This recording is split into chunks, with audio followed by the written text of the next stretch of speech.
Okay, and so everybody on the line knows this meeting will be recorded, and we'll make a copy of the recording available after the meeting. You should also get a notice on your end.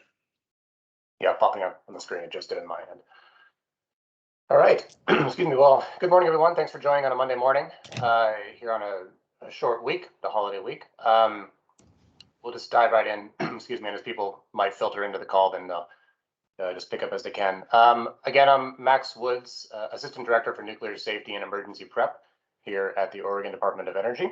I just have a couple opening notes here to go through, and then we'll dive into the materials and the full agenda. So the first thing, I guess, is really just on the software itself. You'll all have noticed and appear to be successfully utilizing the Teams software, judged by everybody already joining in. This is a change from the last meeting. We used a program called WebEx, and Odo as an organization is trending towards using Teams for these meetings. I think it's a little more functional and on our end, a little more stable and easier to use.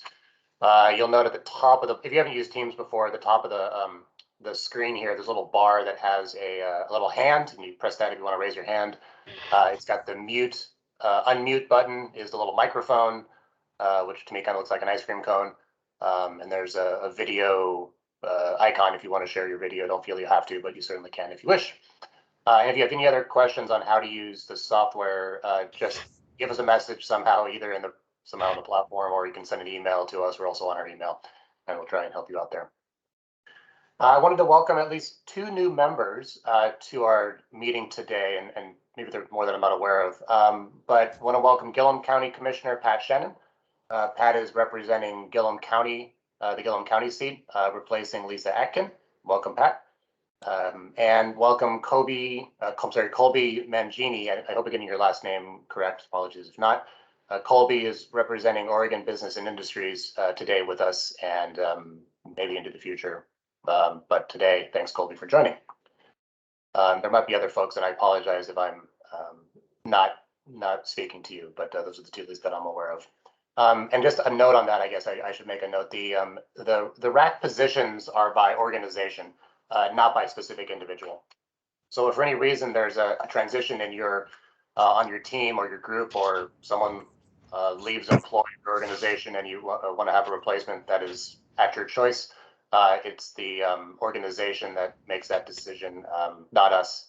A heads up would be fine to give to us, but if you want to chat through that, just give me a call in the future. But otherwise, it's transitions happen, and that's okay. We understand that happens. So let's dive into some of the material. As anybody already saw in the agenda today, we got a couple 2 issues that we're really diving into and we'll be discussing, and they're sort of almost like bookends of the process.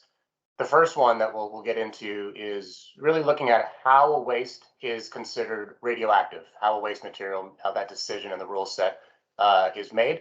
And there's a couple processes and thresholds that are established in the rule.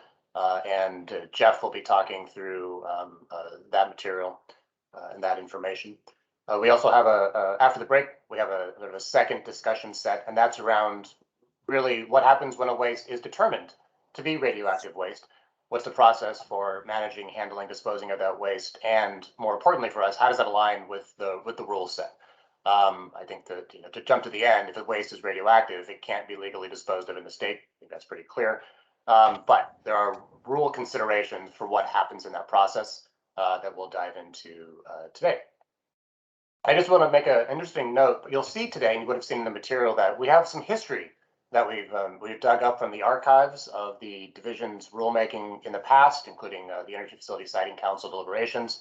And you'll see some snippets and some other excerpts in the presentation materials that really get to sort of the history and the origin of some of the rule decisions that were made years ago, many of which are still with us today. And I think they're both explanatory and shed some light on the history and the origin of the rule sets, and actually some of the decision processes that were utilized in the 80s, 90s to get to the rules where they are today still form some of the core rule positions for us. And so it's, I think, helpful and informative to look at the past record and some of the history, and we've done that thanks to Jeff and Tom for diving into some of the archives, and I think that information is really pertinent and relevant for the discussion today, and we'll sort of talk about how that plays out to our joint rulemaking process. So with that, if there's no other questions, I'm going to hand over to Jeff. And Jeff, I think you're going to drive the PowerPoint presentation that you have, that you've prepared, and we'll dive in. Dave, it looks like you're crocheting a belt, by the way. Is that what you're doing? Dave Smith, I guess I have to say, you look like you're fixing a belt. That's great. I'm making Christmas presents, and they're actually a set of suspenders. Oh, okay. Well, cool. That's great. All right, thanks. Jeff, the floor is yours. Thanks, everyone. All right, thank you. I will get my screen going here for everyone. So as Max mentioned, today we're going to be talking about kind of the bookends of the rule. Today I'm going to be talking really specifically about what we tend to call our threshold levels of radioactivity. We're not going to be talking in depth today about this thing I talked about last time called the pathway exemption. So we'll just review the agenda here really quick. So I will be talking, well, I hope I will not be talking that long. We have open time for discussion of this first topic until about 10:30 before we get on to the next. You've seen this in the prior presentation, and this was all sent out to you ahead of time, so hopefully you've had a chance to review some of the terms that we tend to use when we talk about radioactive waste. Also, just to focus and review what Max had talked about as well, there are some specific questions that we are including in today's talks as prompts for conversation. However, I want to make clear that today is not your only opportunity as a rulemaking committee to provide input. This is really just the purpose of today is to establish a shared foundation of information. And so, you know, it is mostly informational. We are asking some of these prompt questions to see if there's any input at this early stage. However, we've been talking about having opportunities for written comments to be submitted throughout the process, for additional questions to be answered, and really up to you, the committee, how you best want to grapple with some of these questions. But we just wanted to, I guess, prime the pump for some conversation here. So the big questions that are on our mind for this topic that I'll be presenting today is whether or not there are some specific radioisotopes that should be added to Table 1 in our rule, and that should have been sent to you as well. Table 1 describes the threshold concentrations of material. So if you have a material that is below the value in Table 1, you clearly do not have radioactive waste and you may proceed with disposal anywhere in the state with no special restrictions. However, if you have isotopes that exceed Table 1, one of two things happens. You're either automatically radioactive waste if you are not naturally occurring radioactive material, or if you have a naturally occurring radioactive material that exceeds the value in Table 1 or our specific exemption concentrations, then you kick to a separate process, this pathway exemption process that I talked about last time, to determine whether there is a risk dose-based, whether there is a public health risk from the waste. Today, we are just talking about those threshold concentrations, just that are in Table 1 and Table 2. So are there isotopes that should be specifically added to Table 1? Is there anything that we missed? And second question, is there any reason to change the threshold concentrations of some of our key naturally occurring radionuclides, that being uranium-238, radium-226, and radium-228? A third question that we'd like you to think about as I present this information is whether lead-210, which is also on that same chain of parents and daughters, starting with uranium-238 and passing through radium-226, going through radon. Lead-210 is kind of near the bottom, but it is a nuclide that has received attention in other states and is starting to be regulated. And a question we would like the Rulemaking Advisory Committee to ponder is whether we ought to set some kind of specific exemption for lead 210, or whether the existing rule structure is adequate in covering it. As I've kind of talked around here, there are 4 different ways that you can exempt a material from being radioactive waste in the state of Oregon. Today, I'm going to be covering the top 3 here. A concentration-based threshold, regardless of the total quantity of material that you have. So you can have, 1,000 tons of something if it is below 5 picocuries per gram of radium, for example. There's a second tier of exemption that is by total quantity. So you could have something that's very hot radioactively, but you only have a thimbleful of it. And so from a total radioactive risk perspective, that is exempted as well. We also have some specific exemptions in our rules, which I will get to. And those are the ones that we're covering today. We are going to save the pathway exemption conversation for a future meeting because that one gets pretty deep pretty quickly, and there are a lot of different questions. So we want to make sure we give that one a lot of time to breathe. Today, we're kind of picking off the easy ones, if you will, but we'll see how easy they are. As Max mentioned, we did dig through the archives. We found documentation that helped to explain why we have the threshold values that we do in the rule today. I'm going to be excerpting from some of those in my presentation, but we did send you all of the PDFs that we used in the development of this. It's worth a read. They're not terribly long. They are kind of involved, but they'll give you a sense of what the thinking was at the time. Beginning here, there was a presentation to the Energy Facility Siting Council from the Department of Energy at that time, describing the rule that was being brought forward. And when talking about just the basic definition of what radioactive waste is in the state, there was this idea that the rules should prohibit the disposal of any radioactive materials that present a sufficient risk to public health. And then there's this other piece that their possession and use is required to be licensed by the health division. And that is a specific criteria that the Table 1 values are based on. Is this idea that if there's a material that is not regulated to be possessed and used, then it should not be regulated in its disposal, because it has already been determined that it's okay for people to be using it.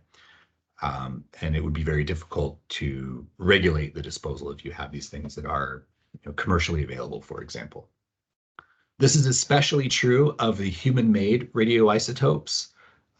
But we are aware that there are some commercial products containing naturally occurring radioactive material that may have, you may be able to possess and use it, but we would nonetheless regulate based on its concentrations of radioactivity. So we're focusing mostly on the man-made stuff when we talk about Table 1. So again, the basis of the radionuclide tables 1 and 2 was to be compatible with what the Oregon Health Division at the time, now Oregon Health Authority, had regulations for materials that require a license to possess or use. I went looking for those tables, and they're actually not in the Oregon system anymore. It seems like they've been deprecated, but those values from the original Oregon Health Authority tables came from a federal regulation, 10 CFR 30. It has 2 tables in it that have exempt quantities and exempt concentrations. And those, I believe, are in use by the Nuclear Regulatory Commission to then determine whether material requires licensing. So you can still find those original tables out there. They're just at the federal level rather than state. And as I mentioned, the rationale for using these as our jumping off point was that because their use is not regulated, regulating disposal would be virtually impossible, and even if successful, would have very little impact on public health.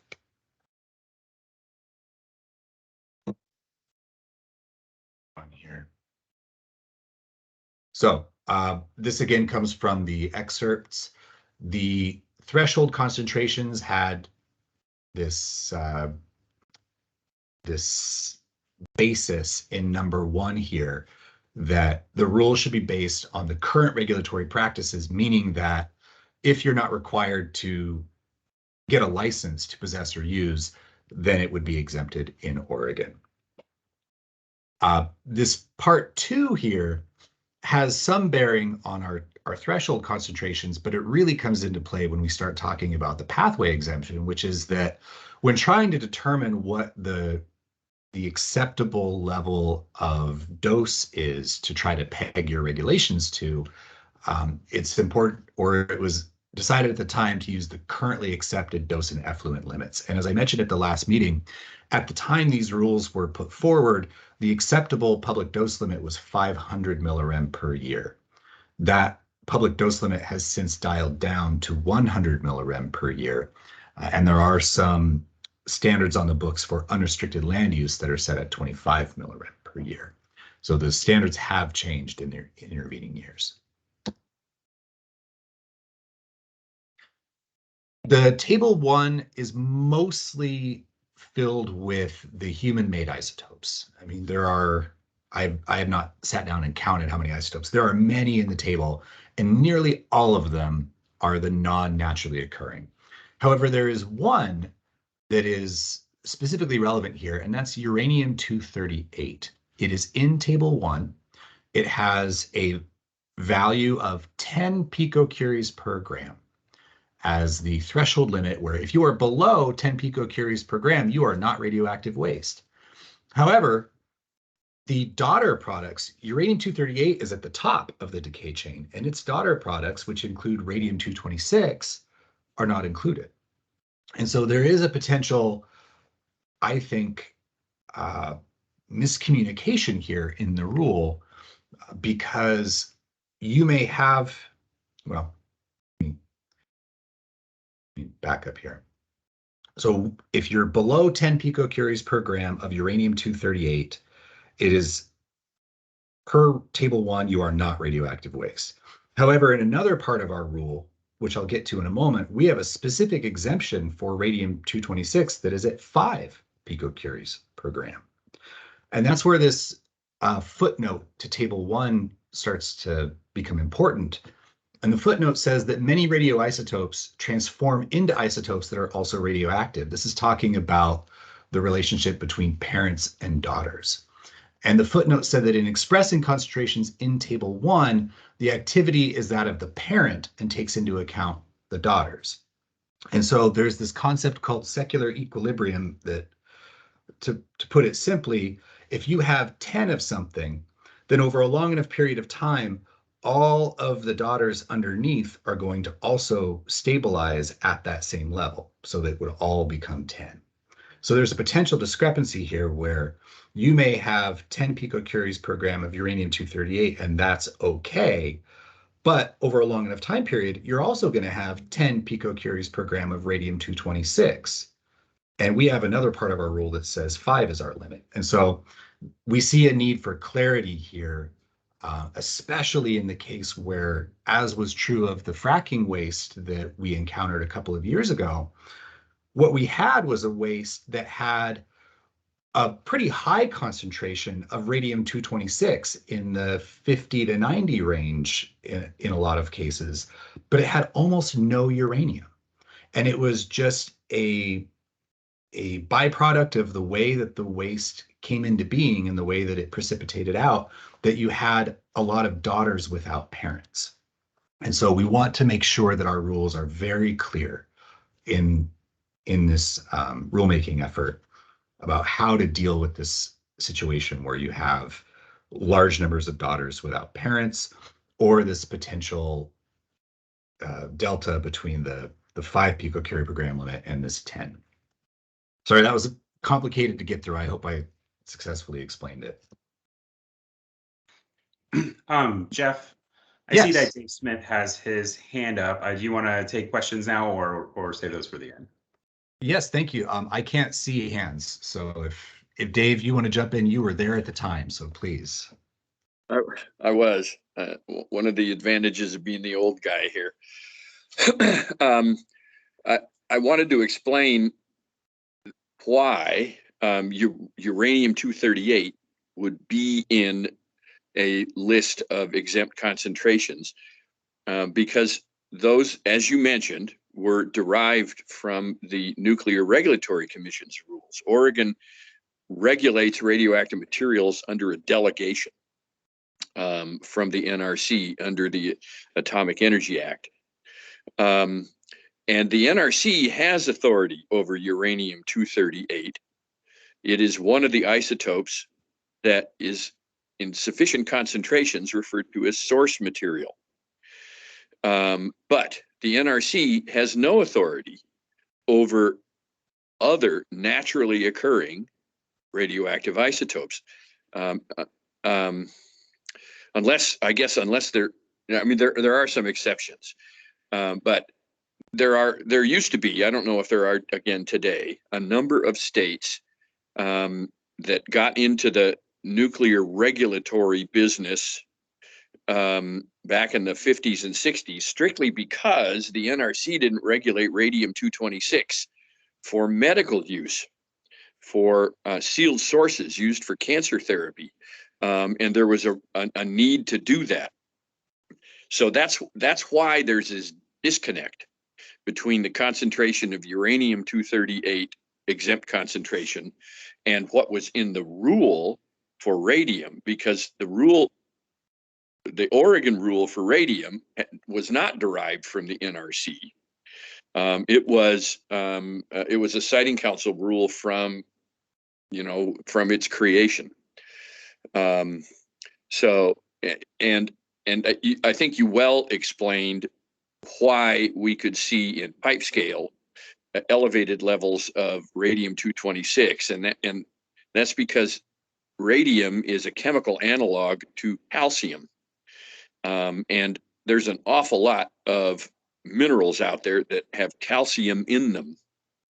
Uranium is not a chemical analog of calcium, and so those do get separated in groundwater and other underground environments due to the difference in chemistry, and virtually every one of those isotopes has a different chemistry once it transforms through nuclear decay into another element. So you're right. Yeah, it gets pretty complex, but I just wanted to mention that was the history of why there was uranium in that exempt concentrations list, because it was derived from NRC rules at the time. But the radium-226 number was something that the Siting Council came up with. Thank you. Yes, that is useful. You got me curious now. Is 10 picocuries per gram the limit for NRC licensure of something that contains uranium-238? No, it isn't. It's not the definition of source material. Source material for uranium-238 and thorium-232, if I can dredge up ancient memories here, I believe is 20% by weight. It's called source material if something is 20% uranium by weight or 20% thorium by weight, which is way more than 10 picocuries per gram. I'm not exactly sure why the NRC would have had a 10 picocurie exempt concentration limit, unless it maybe had something to do with uranium mining, which was always licensed by the NRC and did cover, that's sort of the exception. They did cover some of those other decay products. Okay. I see that Steve, Reese, and Colby have raised their hand, I think in that order, and you might have something to add there. Yes, Please. good. Hey, yeah, good morning, everybody. So I guess what I wanted to comment on is this last discussion on exempt quantities.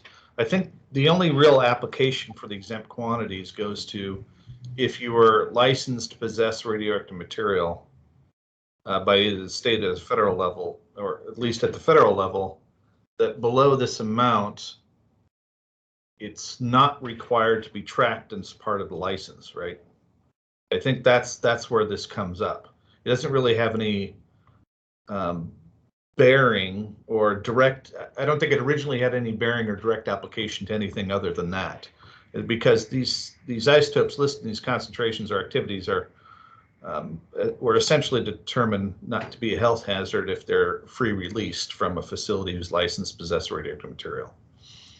So you know, and I think what this footnote says is that 10 picocuries per gram for U-238 implies, you're correct, it does imply secular equilibrium for all the progeny.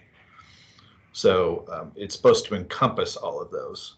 And one way of maybe tackling this, a proposed way of tackling this is just, for all of this, is just to say, you know, the exempt quantity represents the secular equilibrium value based upon the 10 picocuries per gram for all of the progeny, right? I mean, Dave's right. You're always going to find situations where equilibrium doesn't exist. I mean, it's pretty hard to find things in perfect equilibrium per, you know, textbook. But if you're less than that, you know, you're at least covered at that equilibrium value for 10 picocuries per gram. So I guess that's where I wanted to pause. Thank you.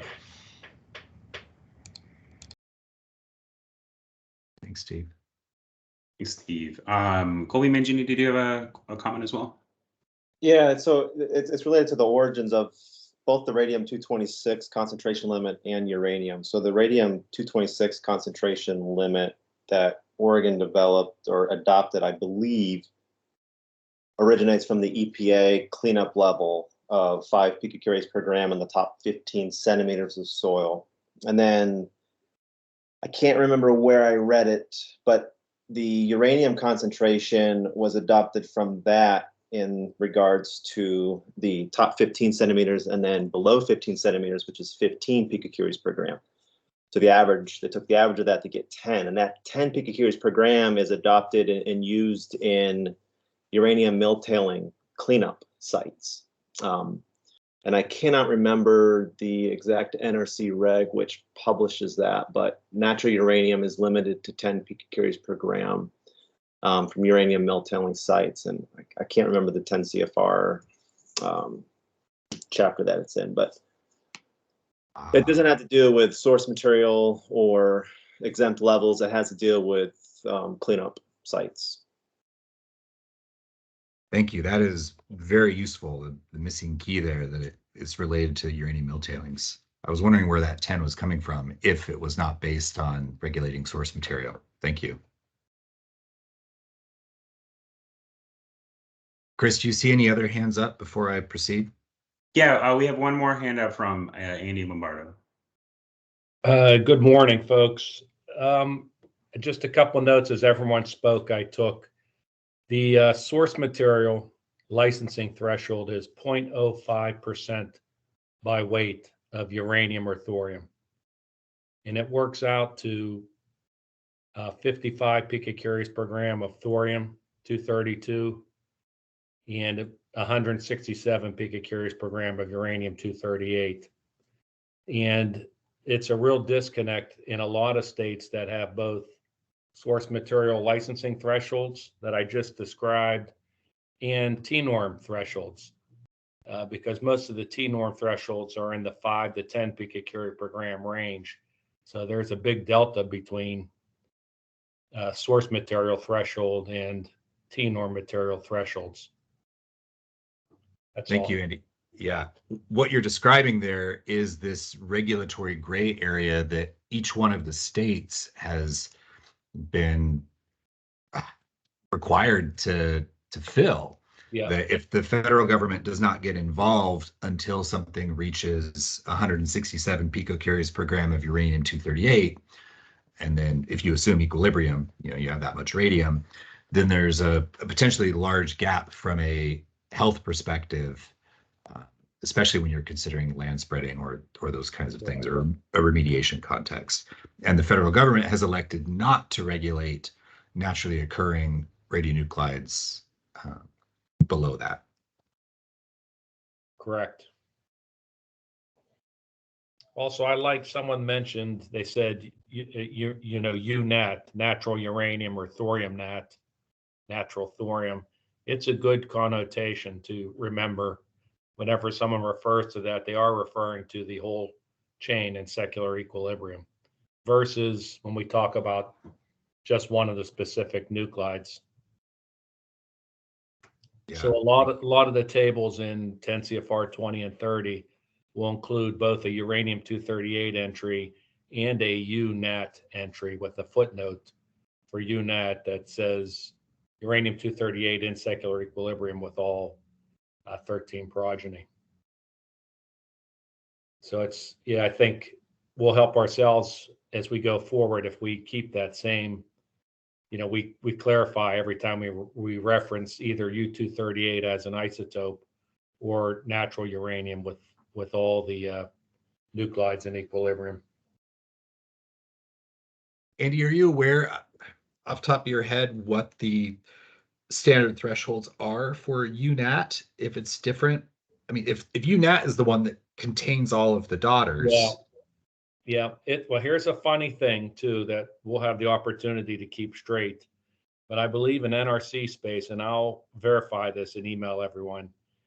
There's another disconnect, just like the source material. I think the UNAT is 10 picocuries per gram, but they're specific for radium-226 at 5 picocuries per gram, which you see the disconnect there. If you have UNAT, you have radium-226 at 10 picocuries per gram. So it's a slippery slope with all those potential forms of norm and T-norm.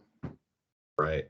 What you just described, where you can have a natural uranium threshold of 10 and a radium-226 threshold of 5, that's exactly what we have in Oregon today. Yeah, so, I think almost everyone does. Almost every state does. So it's yeah. It's one of what I think what you'll discover as I'm going through this presentation, who are less familiar, is that we are in good company with other states, but if you look too deeply under the surface, it's hard to understand what the true health basis was for some of these decisions. It gets hard to trace. Yeah. So just I don't know if I've met everyone, but I have done a lot of work with the states of Pennsylvania, West Virginia, Ohio, and most recently the state of Virginia, where I have some mining clients. So yeah, and you're right. That same disconnect exists in all those states too.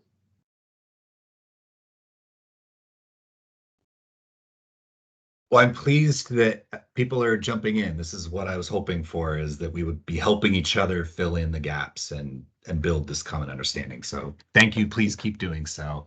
And please, if you're not an expert in this field and you just have questions, please chime in with those too. We want to make sure that people are understanding where we're at before we get into making rule decisions.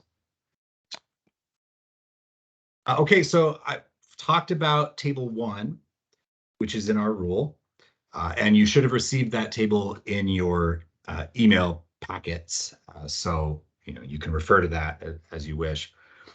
Also in the Division 50 rule, there is the sub-rule 30, which adopts several specific exemptions for certain consumer products. That can include watches, electron tubes, compasses, smoke detectors, these consumer products that have been determined by the NRC as safe for distributing nationwide.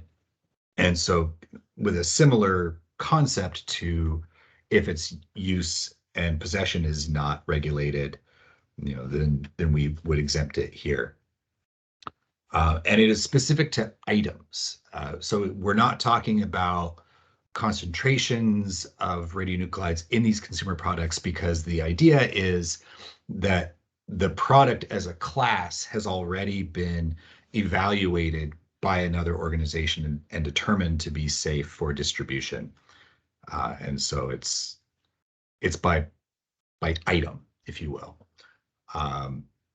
And there's a question here for this group to consider if anyone has any specific knowledge.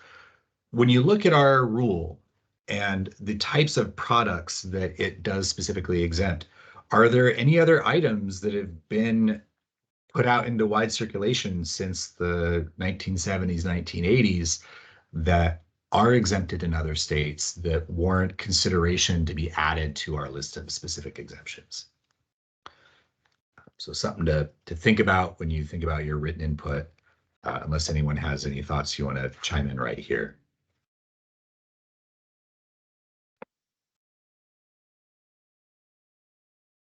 Chris, I'll assume you'll let me know. Yeah, Jim, you have your hand up. Go ahead, Jim. We ran into these I'm forgetting the name now, but the signs, the exit signs, the emergency signs, are those exempted in Oregon? I can't remember. It's a good question, Jim.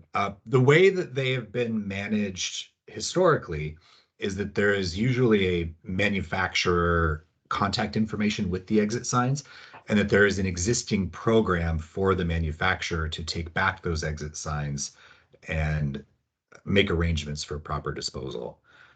Hillary with Radiation Protection Services, you're on the line, and you tend to deal with that a lot, don't you? I don't know a lot, but.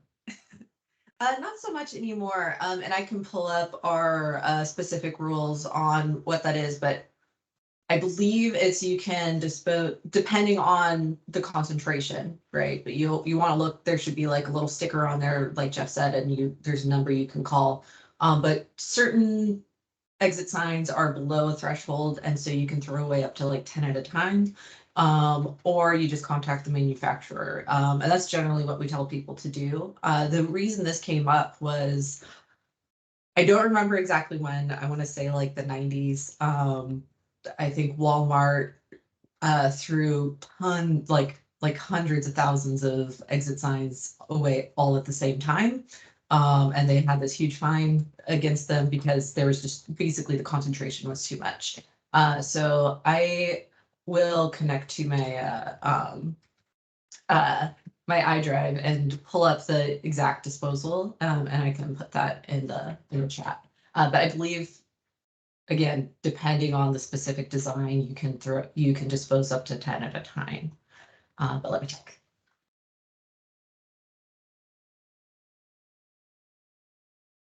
Wayne, I saw your hand was up and it's down now. Did you still have a comment? Or?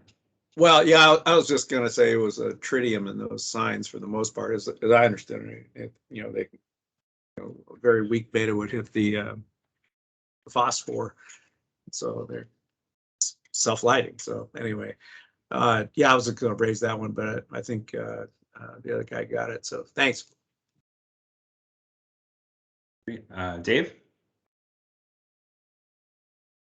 Yeah, I've been trying to think whether there have been any other consumer products that have been introduced since this rule was adopted. I don't think so. But I don't know if you've run across it in 469, in ORS 469. There was an odd case that I had to deal with when I was council secretary. The Nuclear Regulatory Commission used to license pacemakers powered by an isotope of plutonium as a thermogenerator source. It ended up not being terribly popular, mostly because the restrictions on using them and keeping track of them were onerous, and so hospitals and physicians decided not to And now we have battery technology that means you don't need to. But we had a case where a U.S. military vet had a plutonium-powered pacemaker in his chest, and his wife had been given instructions that when he died, that the hospital needed to be notified and that pacemaker taken out. Well, that was in Arizona, and they had moved to Grants Pass, and he'd been under care of the Veterans Hospital there, and he died in Grants Pass, and they buried him without any notification.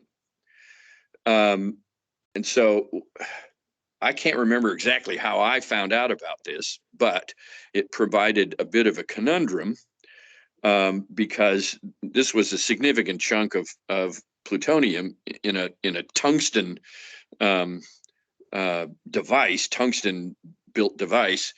So I wasn't terribly concerned about it, but it clearly flew in the face of Oregon's law. We got a bill through the Oregon legislature that we sort of euphemistically referred to as the Keep Harold in the Ground bill,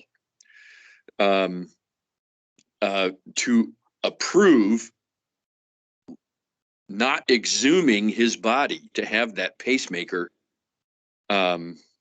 removed. And I can't recall right offhand whether it was worded broadly enough that it would apply to any such event other than Harold. But we probably ought to check that. And if you ever run across it and wonder what in the world this is all about, that's sort of the history of it.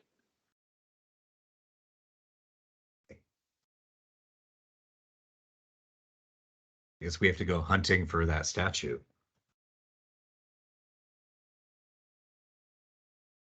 Thanks, Dave. And just out of curiosity, you said that was a bill. Was it passed and enacted by the legislature?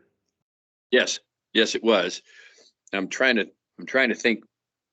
I mean, I was the council secretary at the time, and so it was after 1989.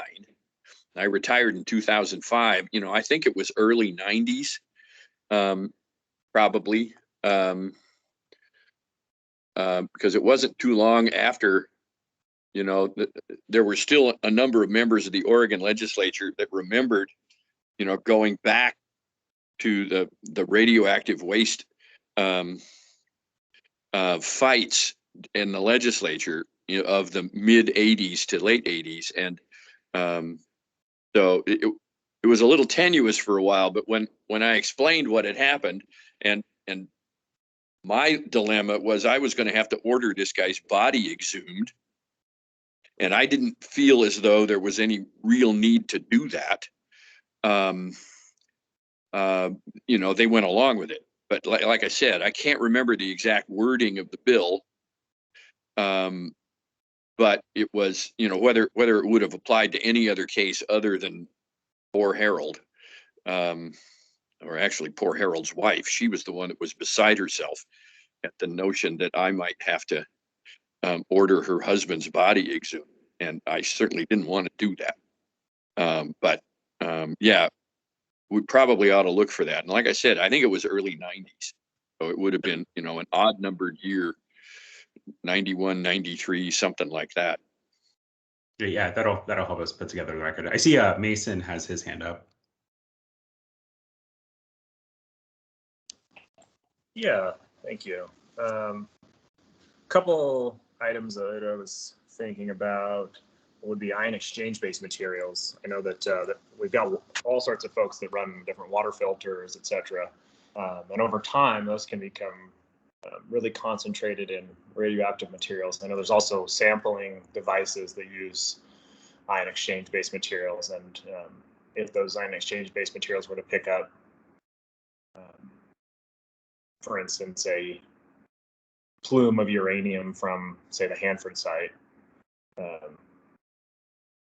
how would we look to regulate those types of materials, and further to extend that to residential or household water filters, et cetera? especially those in certain well locations. You know, that's a really good point. A lot of those water treatment systems are cation exchange resins that would be designed to take out calcium. And if they take out calcium, they'll take out radium. So I don't think most of them would take out a +4 valent state uranium or a +6 state valent state uranium, because they just aren't designed to do that. But they could sure concentrate radium if there were radium in that groundwater source.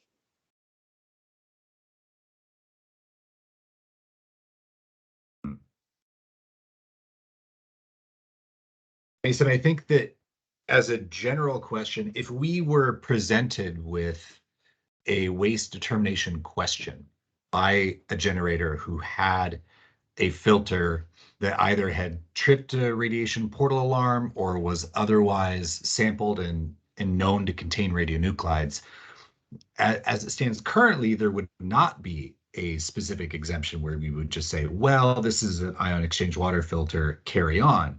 What we would do is look at how concentrated that filter is and then compare that against either our threshold concentrations that we've talked about, our 5 picocuries per gram for radium or 10 for the other daughter products of uranium. Or it would potentially go into a pathway exemption process where we look at how leachable is it, how much gamma radiation is coming off of it, and how much radon is it producing in order to determine whether it is radioactive waste. And I think the question for the group here is whether there is a basis to exempt an item like that just based on its class of material, or are they sufficiently different in every case that it's worth keeping as a case-by-case evaluation? And then there's a whole other problem of enforceability of how do we find all of the residential water filters in the state? Well, yeah, but I'm not sure you'd have to find all the residential water filters. What the Oregon Health Authority has a drinking water program as part of the environmental health division of the authority. And they would probably know, since the EPA requires testing, drinking water testing, they would probably know if there were areas of the state where there was radium occurring in the groundwater, even at sub EPA limits, because over time those would get concentrated in this ion exchange filter. And if that ion exchange filter were disposed of in an actively composting landfill, that's an acidic medium. And my guess is that the radium that would be on that ion exchange resin would be eluted from the resin that caught it in drinking water. So yeah, I think it probably would be worth asking the drinking water folks at the health authority if they're aware of any areas of the state where there might be radium in the groundwater, detectable radium in the groundwater, and sort of go from there. If there's not, then maybe leaving it as a case by case, but you're right, we would never know. And that's why it's probably a good idea to find out from the drinking water folks whether there are areas of the state that maybe we ought to pay attention to. Thank you. Hillary, I see your hands up, so I don't know. Maybe you could say. Yeah. So I went searching through our files, and I mixed up smoke detectors and exit signs. So sorry about that. So smoke detectors you can dispose of about 10 at a time, but it's ideal if it's spread out throughout the waste facility. And exit signs need to go back through the manufacturer. They can be a little tricky because you do have to do a leak test on them. And not a lot of labs can do leak tests on tritium products because you have to have a special detector to do that, because most can't read it. So as a general rule for manufactured products, what we do as an office is we contact the manufacturer, or we have the licensee contact the manufacturer in order to determine appropriate disposal. So since exit signs aren't licensable, then we ask them to contact us, and then we will contact the manufacturer to figure out how they need to be disposed of properly. Thank you. And Hillary, when you talk about the 10 at a time limit for the smoke detectors and this requirement that exit signs go back to the manufacturer, are there specific rules within the Oregon Health Authority's rule set that lay this out, or is it just kind of a norm or custom within your agency? Trying to figure out, should our rule reference that or repeat that so that people don't have to go hunting for these exemption cases, if you will, or non-exempt cases, really? Yeah, that's a really good question. I wrote to Daryl Leon, our senior health physicist, to get a little bit more clarification, but I think it's an internal policy, not a rule set. We do, when we license materials, we do guarantee, we make the licensee guarantee that they will be responsible for it from cradle to grave.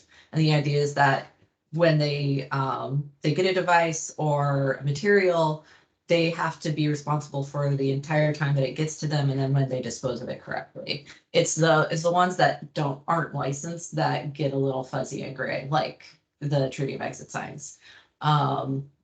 So, and yeah, it's like you said earlier in your in the presentation, like it's this fuzzy area between licensable and non-licensable.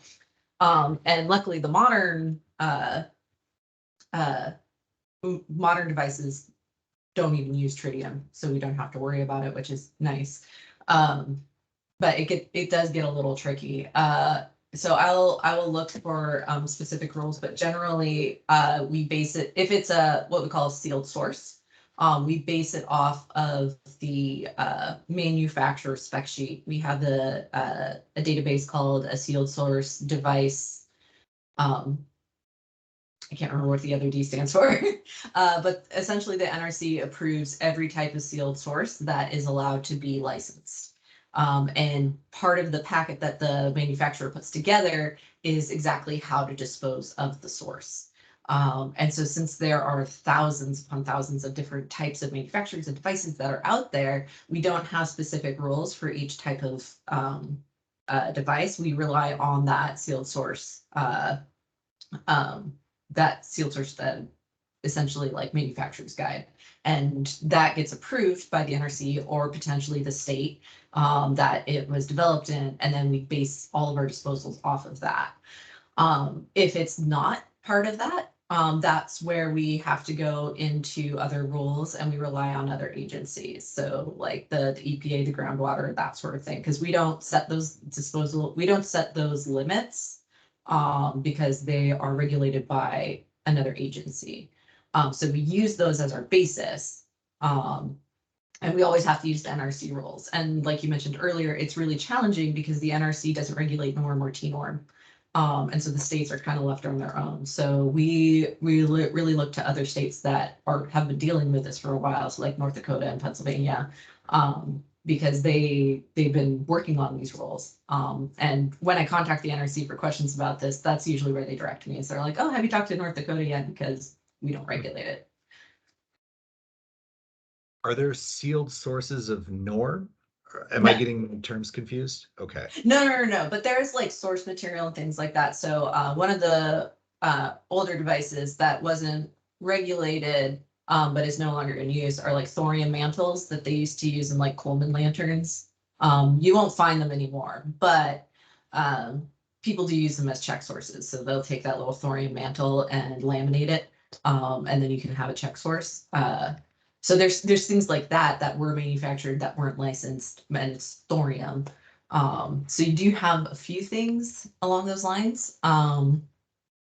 But it's one of those things where we have to research it. If we get something like that, it's usually like, oh, okay, let's figure out what this is. But off the top of my head, I don't know a ton that are commercially available that aren't on the sealed source registry. Okay, thank you.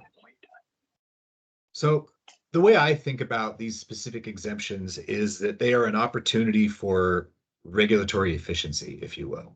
If there are certain products that are either already accepted in society or that based on their known standardized quantities of certain radionuclides or their properties as a product, we can clearly say without a lot of extra thought, we know that this is not radioactive waste.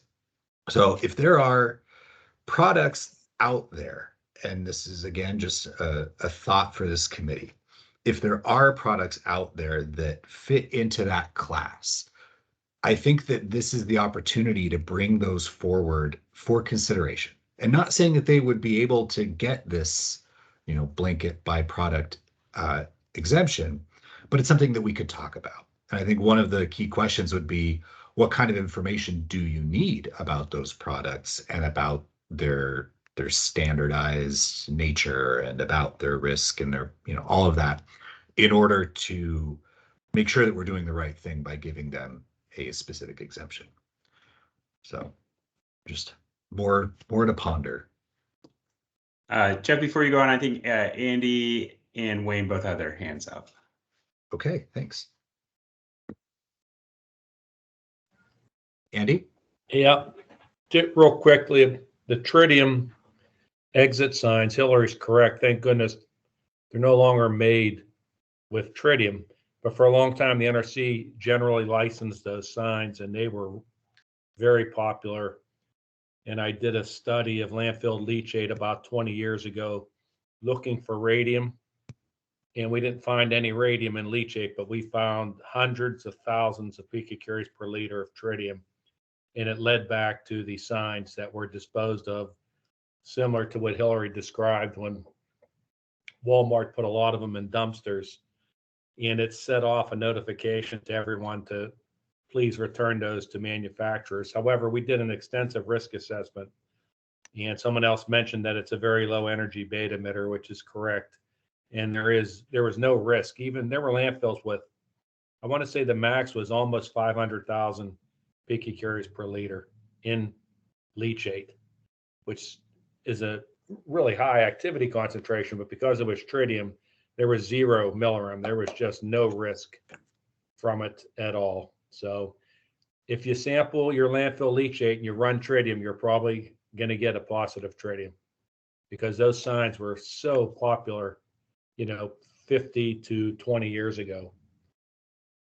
That's all.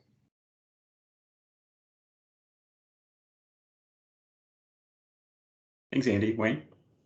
Yeah, and just to reinforce that, of course, there's nothing you can do about tritium at a nuclear power plant. So, every time we unbutton one of those things, release a whole bunch of tritium, actually, and it's fine because the concentration you can tolerate is very, very high. Hey, on that topic, it occurred to me that one of the things we found, assessing, items coming out of a radiologically controlled area at the Trojan nuclear plant, interestingly, was a tape dispenser that was counterweighted with what I believe was spent uranium, or uranium that had been depleted from. And No, Wayne, it was zircon sand. You think so? Yeah, I checked. I checked. I checked the energy lines, and they all came from uranium. Well, yeah, because zircon sand contains about 100 picocuries per gram of uranium. It's a low-grade uranium ore.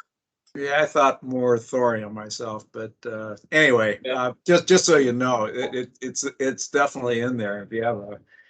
If you have any kind of device that can scan with for photons, and for some odd reason you're looking for it, like we were, because it was across the line and it was potentially low level radioactive waste.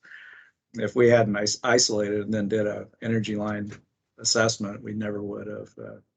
We would have just tossed it into the pile and called it low level radioactive waste, when the point factor really wasn't. So, just FYI. Thank you.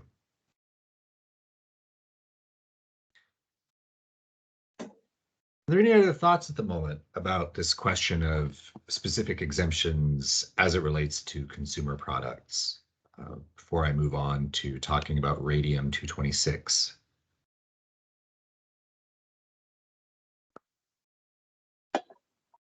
Jim? There we go. Try to get myself off mute there. I think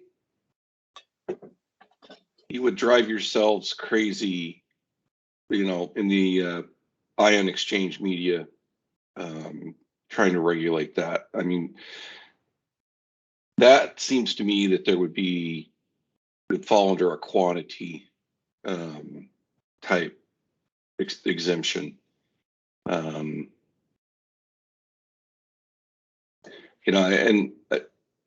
I guess I'm going to voice my mantra, that Oregon rules are really looking at placing these materials on the land and growing crops and putting a house on top of it. I think on the disposal side, we really need two tables. I think we need, one for unrestricted land application and one for safe disposal in a landfill. So, because the risks are markedly different.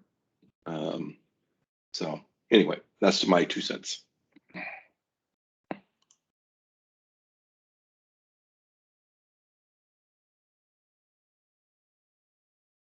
Thank you.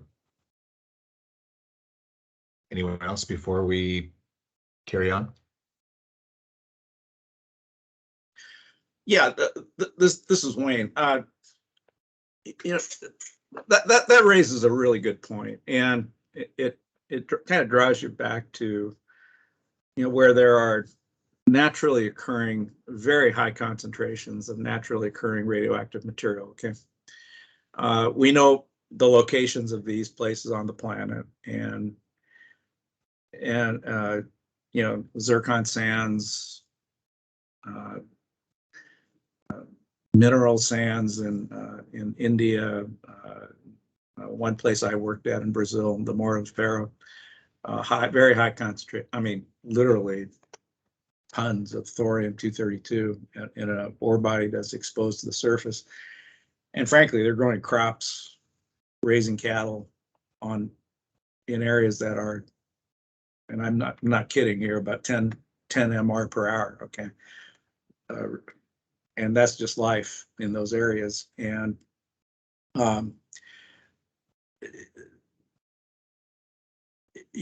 as far as I know, and there have been plenty of studies in this regard, there are no huge clusters of cancers or anything like that that resulted from these areas. And so one of the things I always temper our need to regulate at a really low level is the fact that naturally occurring is very high on many parts of the planet.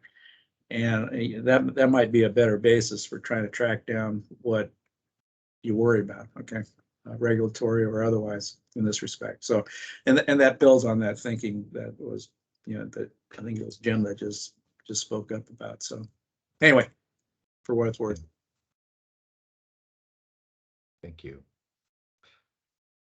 When I think about, and it's just my opinion here, when I think about what our rule is set to do, I don't think that we're in a position to settle the science on what the appropriate or safe level of dose is, and departing from the existing standards in the United States, or that we can't do something that is inconsistent with existing federal standards for public dose, for example.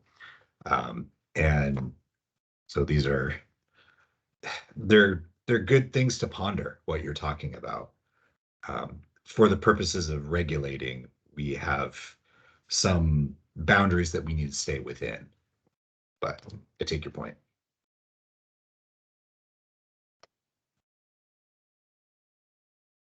If there's nobody else right now, I'd like to continue forward, and then we can have more conversation at the end before our break. So we're going to talk about radium-226 specifically. And what you can see here on the screen is the decay chain for uranium-238. You can see that up at the top. It's the great grandparent. And at some point it becomes radium-226, which is itself a gamma radiation emitter, although not an extremely heavy one, but one worth paying attention to. And then it turns into radon-222, which is the radon gas that many people commonly have to manage in their homes and is a recognized health concern. You can also see, if you continue down the chain, you'll see lead-210, which we'll be talking about as well. But let's begin with specific exemption for radium-226. As has been mentioned multiple times so far this morning, we have a specific exemption level of 5 picocuries per gram in our rule. This number is fairly consistent with kind of the threshold standard that many other states have.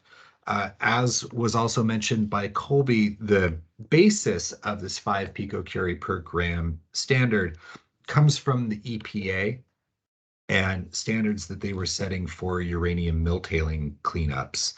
And then I understand the NRC follows that as well.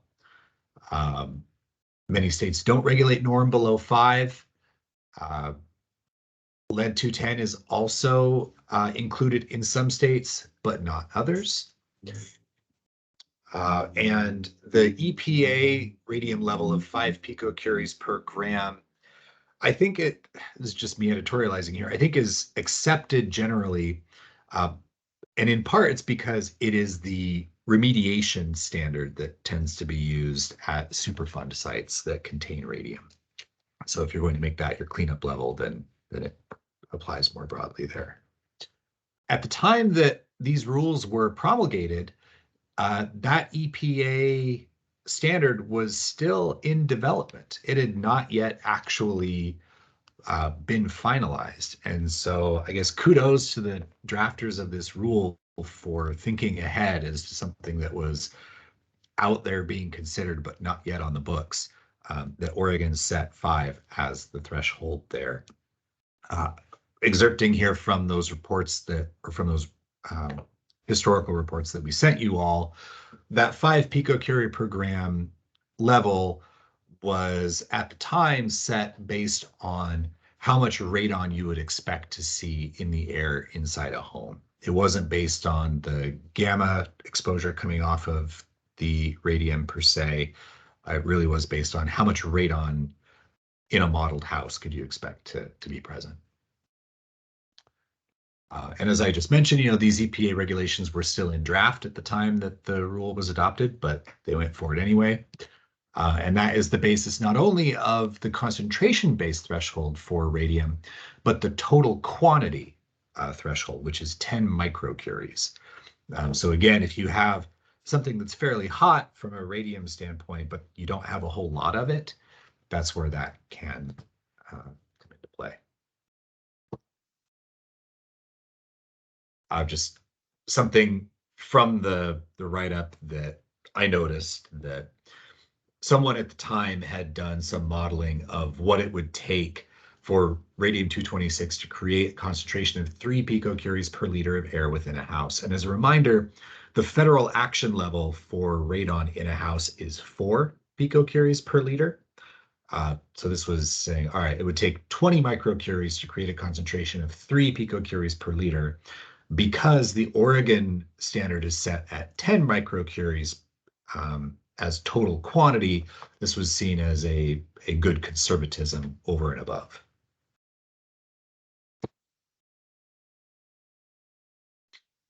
Here you can see another excerpt from the reports of that time, talking about the basis for the 5 picocurie per gram concentration, again, based on potential radon buildup in a house. However, those models that were used, I have not seen or looked at in detail.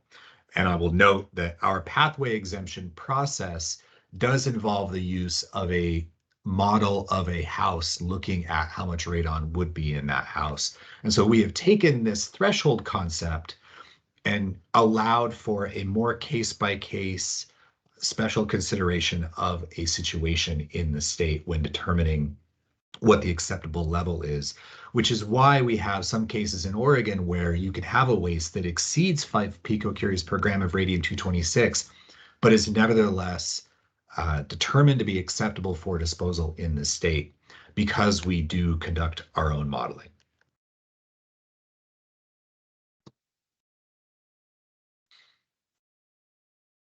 More basis here, and you can go and look in it in the documentation yourselves as to where this came from. Just trying to hammer home that it wasn't a number plucked out of thin air at the time, that it was based on these EPA regulations that were themselves based on radon risk. And I understand that, Dave, you have your hand up. Yeah. I think you're probably still using it, but the radon in a house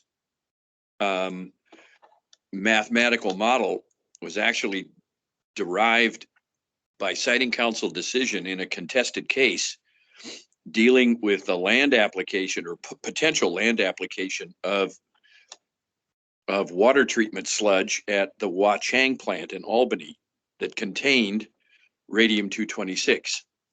And they actually built about 100 or 150 square foot house to Oregon building code standards on top of one of those sludge ponds, we called them, and monitored them. With the mathematical model, we derived for making a council decision was in that contested case order. And that's what I have always used as a way of determining whether or not a waste material of any particular kind either tripped over the pathway exemption or was exempt. And I did so using a device, basically my own of my own creation, using a 10 or 15 gallon aquarium and sealing it with a calibrated radon monitor inside to get a calculation of the amount of radon given off of the waste material. And then I used the mathematical model in the Wachang contested case order. And Dave, that is still how it is done today. We have others who have figured out how to also do the aquarium test, as we do call it, and we do relate that back to the model from the contested case hearing. As we'll get into in the pathway exemption discussion, there have been even some further simplifications and refinements of that model to determine what is the emanation in picocuries per meter squared per second that would be equivalent to a failing result, if you will. And so there are further simplifications that we can go through when we get to that section. So keep your eyes peeled in future meetings. Good to know. Yeah.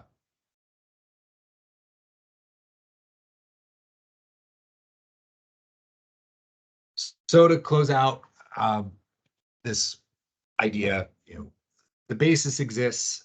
It's pretty well standardized across states. I don't think that we are proposing to change the threshold concentration of 5 picocuries per gram for radium-226. I just wanted everyone to understand that it did have a basis that was historical in nature, that has been repeated across multiple states. But if the committee does have any specific questions or recommendations on what needs to change there, please feel free.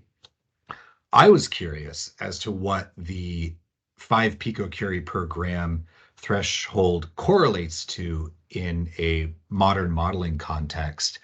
And so really just for my own edification, I conducted some various model runs using the ResRad software, which is free software developed by Argonne National Laboratory that allows you to take a hypothetical house over a contaminated area and then determine what the potential doses to a future resident might be, depending on a number of different factors.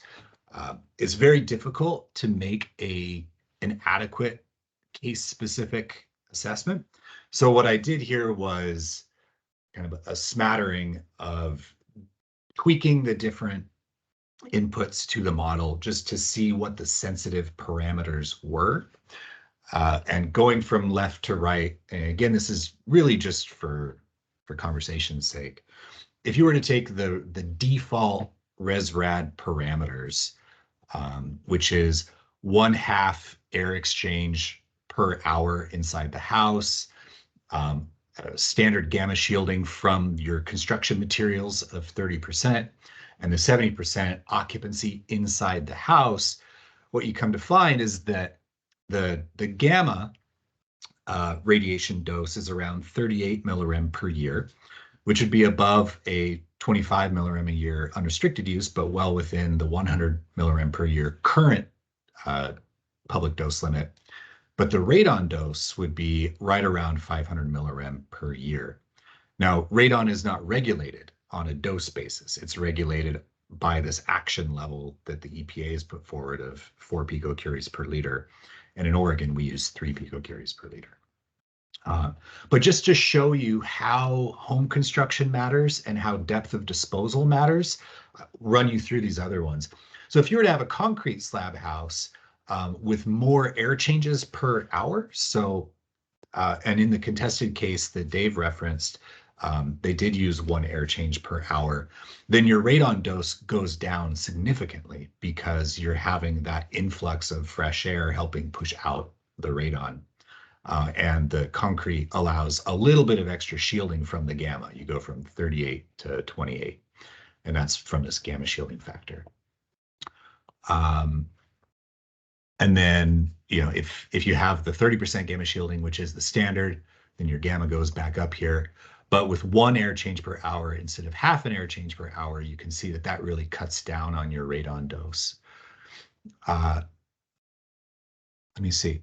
If you take the same scenario and then you bury the waste 1 foot deep, you see a dramatic decrease in your gamma radiation dose because the dirt provides a pretty good gamma shield. But your radon is still going to be seeping through the soil and still entering the house at the same level that it was before. If you increase your depth of disposal to 6 feet, well, then your radon dose finally does cut down quite a bit because the soil is capturing the radon gas that's escaping, and so it's not actually making it into the house.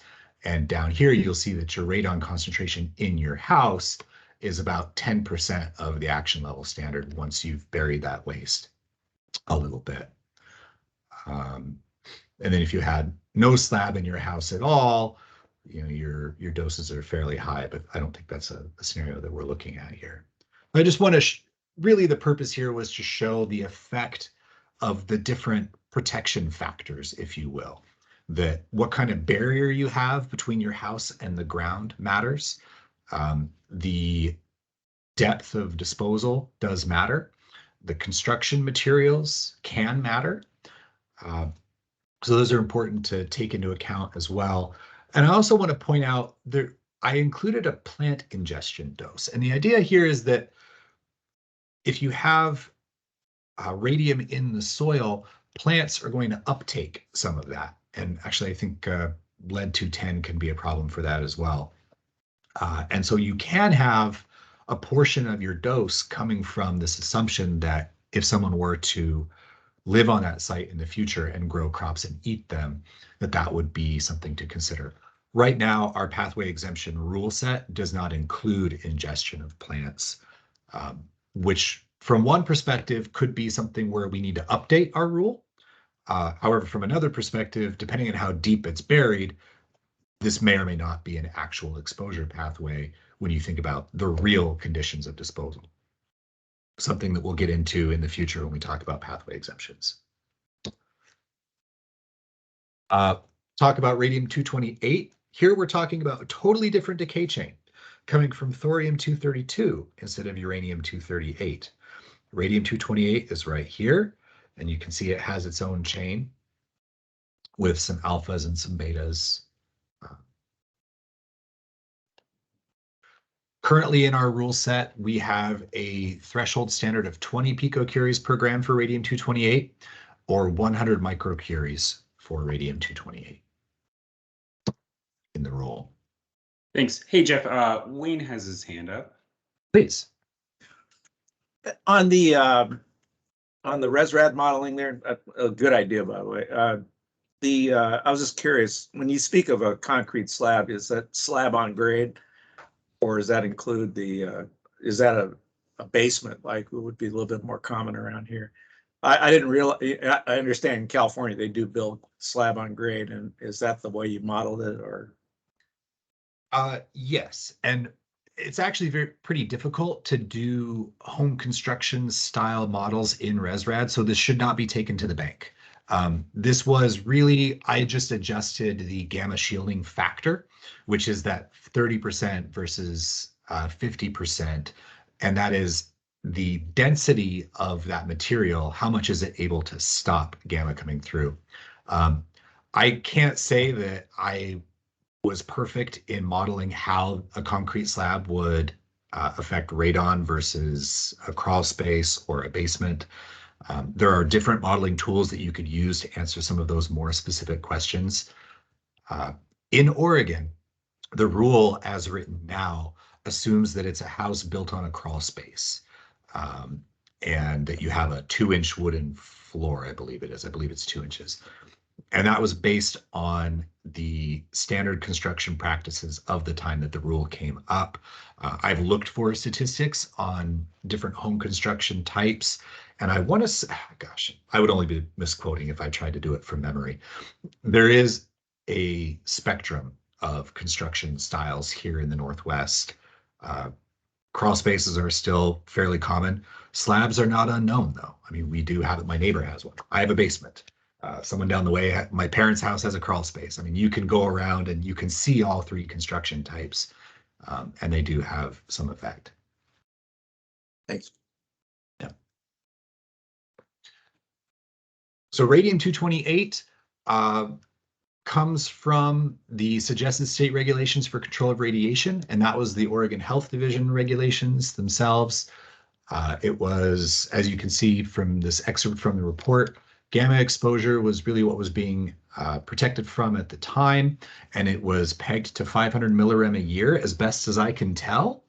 And so I personally have a question about whether this threshold value is the right one. There is also this reference, and Dave, maybe you can jump in and talk about the difference between radium-228 when it's with its parent and it's bound up in rock, that it's not very mobile. You're not going to see it getting into your groundwater sources, but that if there were processes that somehow separated the radium-228, which can happen in some industrial settings, that there may need to be more specific consideration. Well, the chemistry of radium-228 is going to be identical to the chemistry of radium-226.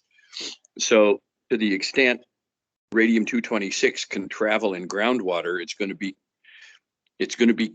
determined by the minerals of origin and the nature of the groundwater. And that's going to be true for either one. Perhaps it isn't as much of a problem because radium-228 is a decay progeny of thorium-232, and those are different minerals primarily than minerals that contain uranium-238. So that may be part of it. The reason that radium-228 is significantly higher than radium-226, first of all, I believe radium-228 is a beta emitter, not an alpha emitter. So from a health physics standpoint, it's not as dire, and it does have a radon decay progeny, but radium-228's radon decay progeny has a 55-second half-life, I believe, where radium-226 decays to radon 222, and that has a 3-day half-life. So from radium 226, the resulting radon isotope can build up in a house. From radium 228, it has the radium 220 daughter has a short enough half-life that it never has a chance to build up in a structure. And so the combination of it being a beta emitter and its decay progeny, radon 220, has such a short half-life, it presents much different risks. Thank you for that. Now that you say it, I remember it. Thanks. That's good context there.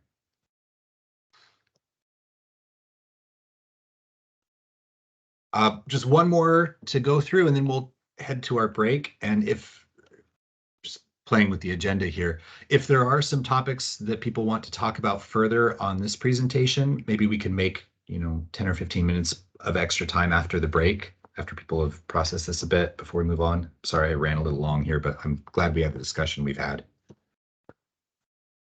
So lead-210, we're back in the uranium-238 decay chain.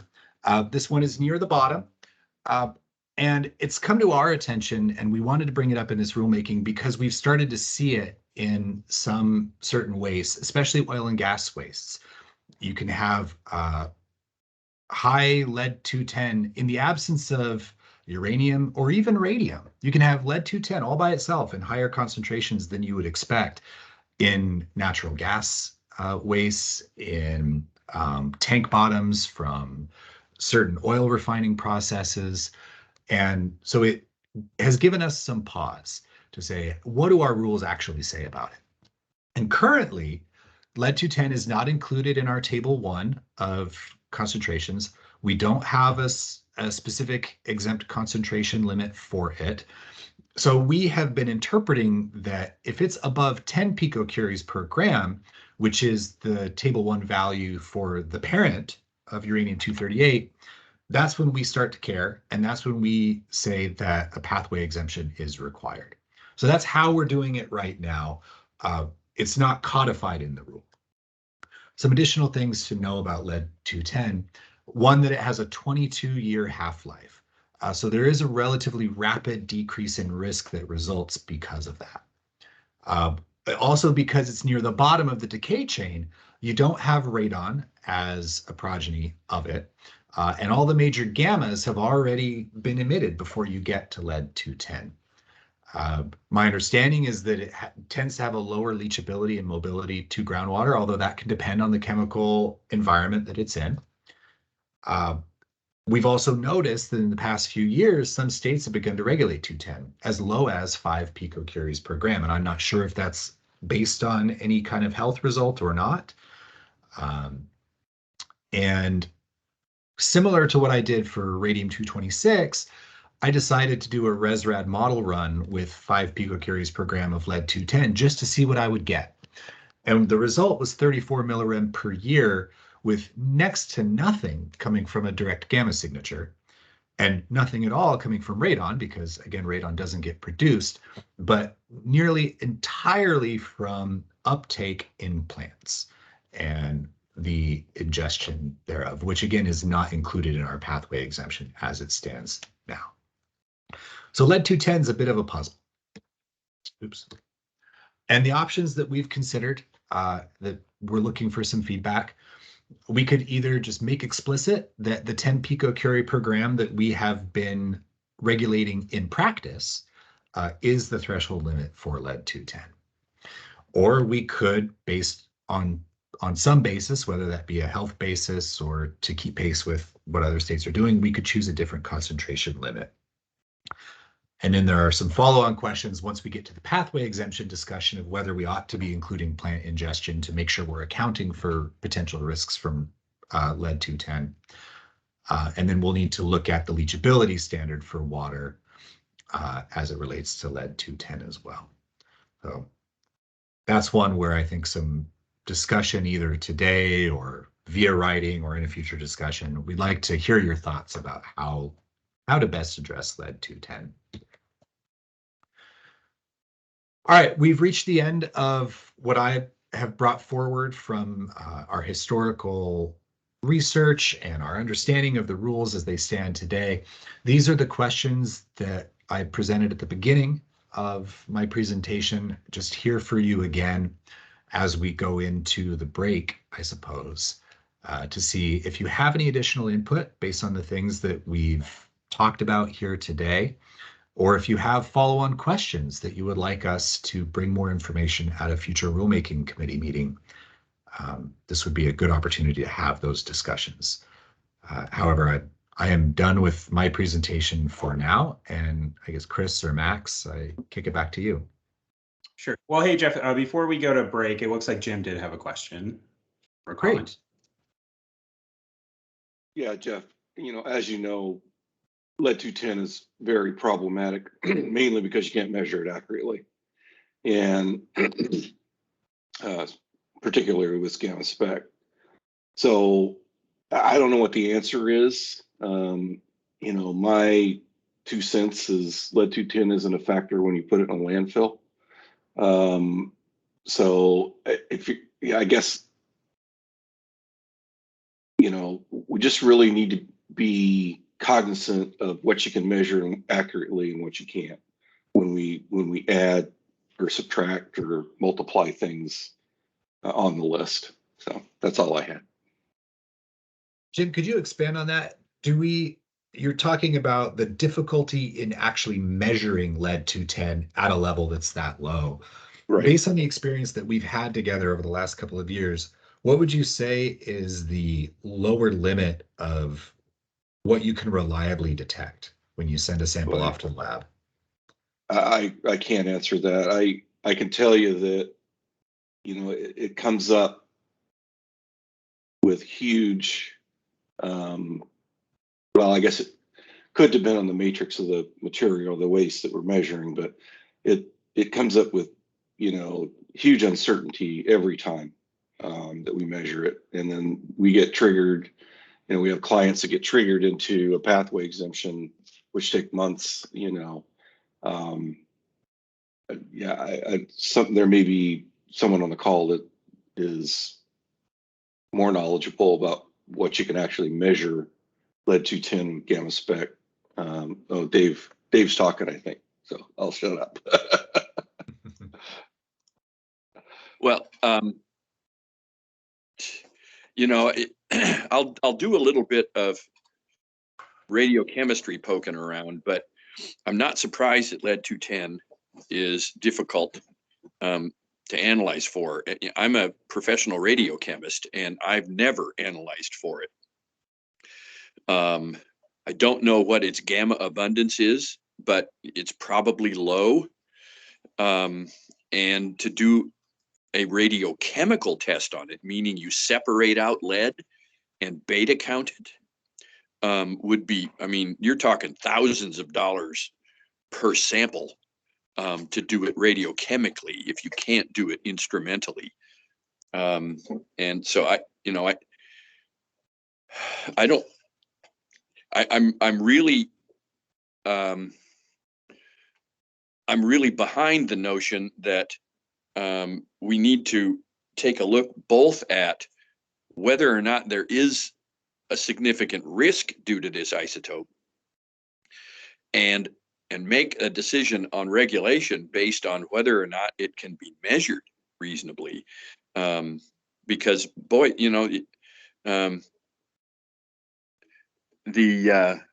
is right. The cost of doing a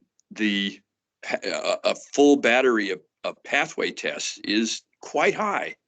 I know, because for years I was the only one in the state that did it, and they were very involved. So anyway, I'll during the break I'll do a little bit of investigating, and I might have a little better answer. Yeah, I'd be really curious as to what the actual health hazard would be for the radiation, because lead is more likely to be more dangerous than the radiation, right? So a lot of times with materials like these, we will base our health assumptions off of the material itself, because the radiation hazard is much less of a health risk than, say, lead. And that's true of when we use like thoriated flour or, you know, the sand, right? The particles themselves are a lot more dangerous than the small amount of radioactivity that is in them.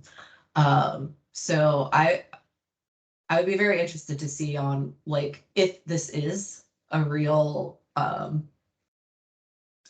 widespread issue, and really what's more hazardous, the lead or the radiation, and then you go with whichever one is more restrictive. And that's really the best way to base health and safety assumptions on things.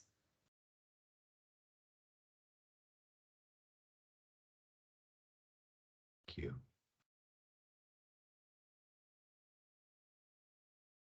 Okay. Go ahead, Mason. Go ahead, Chris. I'm sorry. Oh, sorry. Looks like Mason has his hand up, and I was just.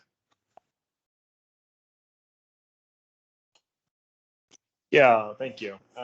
So I think the residential level for lead in the soil, we've got at 400 parts per million, and I think commercial site is about 800 parts per million. Is that right?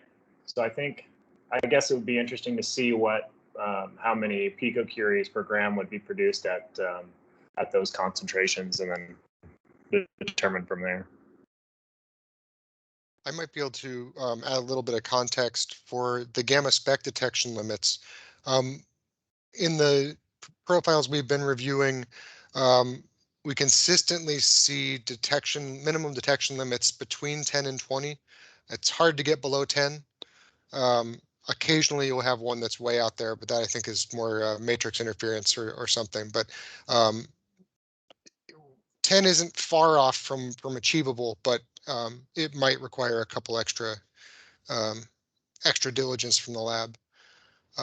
And the states that are regulating lead-210 seems to be more because of plant uptake and concern with polonium-210, which is a daughter product that can cause some nasty things if it gets ingested.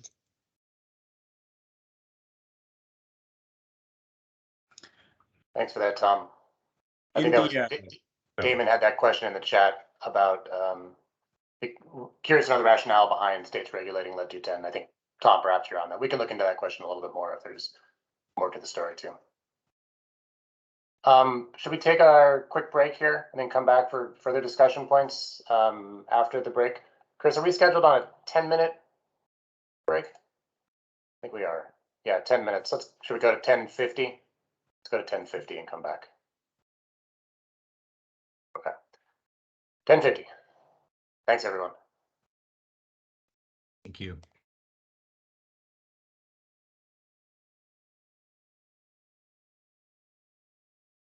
And just so folks know, I'm going to leave the recording on during the break, so you may just want to make sure your camera and microphone is muted.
All right, people filtering back after the quick break there. Hey, Jeff. All right. Well, we're at 10:53. So I think we should just dive in with, it sounds like we'll have a wrap up here of the presentation materials, and if we can get those questions back on the screen, that might be helpful to prompt any remaining dialogue that might be around the first item of today. Finish off that discussion and then move into the second item of the day's agenda. Okay, I will put it back up for folks.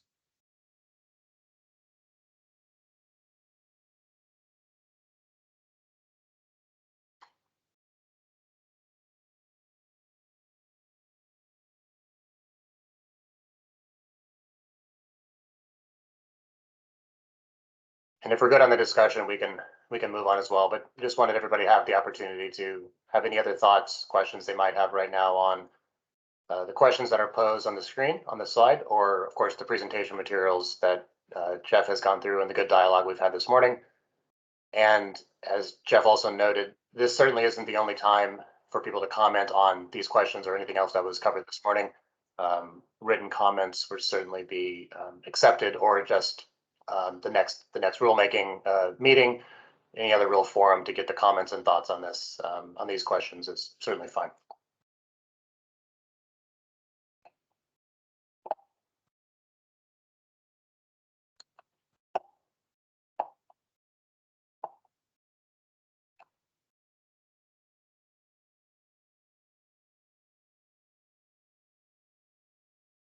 Yeah, Jeff, I see one of the things that we, and Tom, one of the items that on the list of items that could be considered for an exemption, there's a few other products we've run across in the last year or so on our work that are at least worthy of contemplation or discussion. And a couple of things that pop to mind are sanding belts, grinding belts seems to be a more common item that gets a little bit of radioactivity from its work, and then is disposed of on a regular basis. And then arc chutes, which are used in the electric power industry around substations and other, high voltage electric infrastructure, and also can have some radioactivity, I think, from the thorium plates, if I recall, but I can't remember. So there's other items that come up in the work, in our regular workload, that have been, on a somewhat regular basis, questions that are raised about what to do with these items. And so those are the kind of discussion points that we kick around internally. Should those be added to a specific list or not? Should they continue with the case-by-case basis for disposal discussion points? Yeah, Jeff mentioned Tom, the Magthor metal plates, I guess is what they are, Magthor metal. Another item that's been coming up for the past year is potentially radioactive materials that we need to consider for disposal options. All right, cue that up for discussion point. Dave, looks like you got your hand raised. Dive in. Yeah, I have done a pathway test on arc chutes for Eugene Water and Electric Board when they were changing them out. They're a ceramic material, probably containing a lot of zircon, either zircon sand or ball milled zircon flour, because it's a really good refractory material. I'm pretty sure all of the analyses on it indicated that it met the pathway. Arc chutes would be something that we could virtually eliminate, I think, from having to do a radon test or a leachability test because of the physical nature of the material. The only question really was gamma, and our ability to measure gamma for the existing pathway is pretty easy. So the arc chutes are naturally occurring radioactive materials that's incidental to its function. It just happens to use materials that contain uranium and thorium as I believe stand. I don't think there's been any, those arc chutes use any beneficiated chemical thorium or thorium plates. So, you know, I think arc chutes might be one of those things that could be added to a list of outright exemptions. Thank Dave, appreciate that perspective. Yeah, that's the kind of analyses and thought process that we undergo as well internally, is based on, you know, it's a standardized material. There's not much variation between the items, between the units, and we can be comfortable and confident that they're not radioactive and safe to be managed and disposed of in the state. When we're sort of thinking about these list of items, and I see Jim in the chat here, you put in dental amalgam, probably sort of similar discussion points around that too. Okay. Any other question, any other comments on what's either posed on the screen now or what's been discussed so far? And like I said, this isn't the only opportunity, but now is a good time if there are questions or specific things to bring up before we get into the next agenda item. If not, we'll just dive in. Okay, Tom, I think you're driving.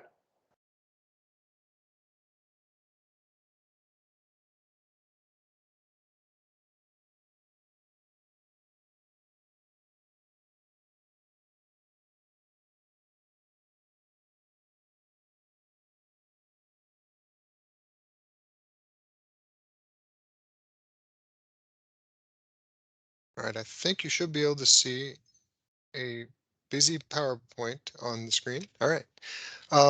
So the last topic was extremely complicated and has a lot of questions to come out of it. This topic is similarly complicated, but only one question really. So on screen, you see sort of how we've brainstormed the process for determining whether something is a radioactive waste in the state. And it plays on the question of our rules say that you're not allowed to hold radioactive waste for 7 days or for more than 7 days. That's a hard clause to enforce. If you look at this flow chart, we can go through a couple cases. You know, starting from the left-hand side, if a load trips a portal alarm, first the owner of the portal alarm would contact Radiation Protective Services. They contact us. If we know who the generator is, then that load goes back to the originating facility. If you don't know who the generator was, if it was you know, at a drop site for municipal disposal, for instance, there's sort of this gray area and it goes to a separate holding site while you're waiting for determination of what radionuclides might be present or what the material is. And so if you have a hauler, you can then take that waste straight out of state. And that really is the only way to get the waste out of state in 7 days and meet that rule, is if you have your own hauler and you can take the waste out of state by yourself without doing any analytical and just assume that it's radioactive waste. Otherwise, every one of these steps, every one of these pathways or routes to getting compliance has an orange box, and the orange boxes take more than 7 days. There's, in particular, we've seen there's 2 or 3 different companies that do quarterly milk runs to take waste out of state to either Idaho or Washington Ecology or U.S. Ecology in Richland. We've seen wastes that were tripped a portal in May and made it out of state in December. on one of these milk runs, it's a pretty significant lead time. So really the question is, right now we've been interpreting that rule as long as there's being forward progress made in disposal, that counts as meeting your 7 days. But do we want to specifically, include that language in the rule? So this is if it's a waste that's coming into the system and you don't know whether it's radioactive waste or not. If you accidentally dispose of radioactive waste, there's really no way to get the waste out of the site within 7 days. The analytical results and construction schedules alone are going to be, weeks or months. So it's something to think about.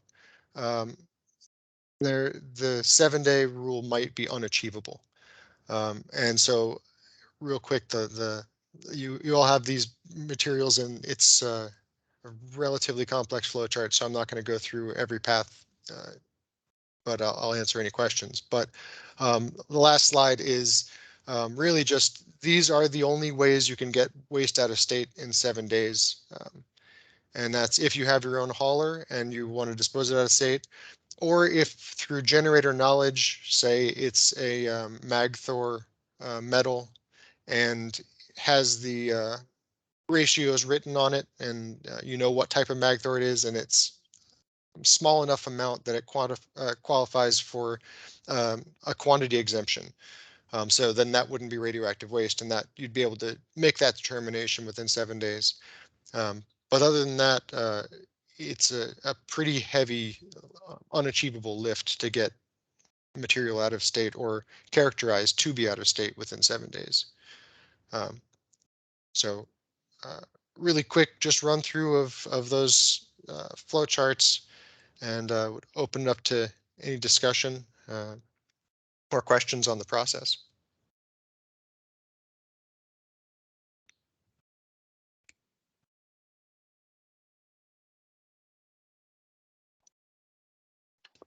Yeah, thanks, Tom. Jim has a hand up. Jim, go ahead. Thanks. Yeah, Tom, you're right. It definitely takes longer than 7 days once a portal alarm trips. And our goal is, unless it's doesn't meet unless it exceeds the DOT limit, to try to maintain that on site and work through it to get it completed and accepted into the facility. As you know, not every landfill, not every transfer station in the state has a portal alarm. So the one that we have at Chem Waste tends to go off quite a bit, as you know. And, if we had to, we would be sending waste that is really unknown amounts of radiation back to a generator that probably can't take it. So I think the 7 days, you're right. I agree with you. It's impossible to meet that. So. Thanks, Jim. Dave, you have a hand up too. Yeah, I just wanted to echo what Jim said. The 7 days is impossible, and it always has been. So, the analyses alone would take more than that, let alone, setting up where it's going to go and picking it up and all the logistics. So we definitely need to have some sort of language in there that will help everybody make a rational decision.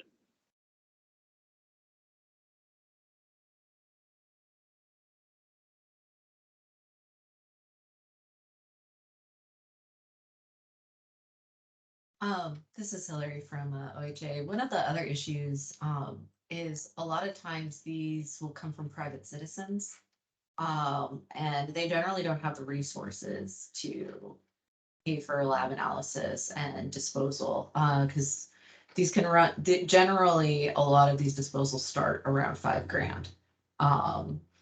And there's a lot of materials that people took home during the 40s and 50s, specifically radium dials, Magthor, airplane parts. And as that generation is aging and unfortunately passing away, generally it's their loved ones who are trying to, say, clean out a garage or clean out their homes, and they come across all these materials that they didn't even know they had. So that's another challenge that I've gone out on a lot of calls like that, where it's just a private citizen who didn't even know they had it.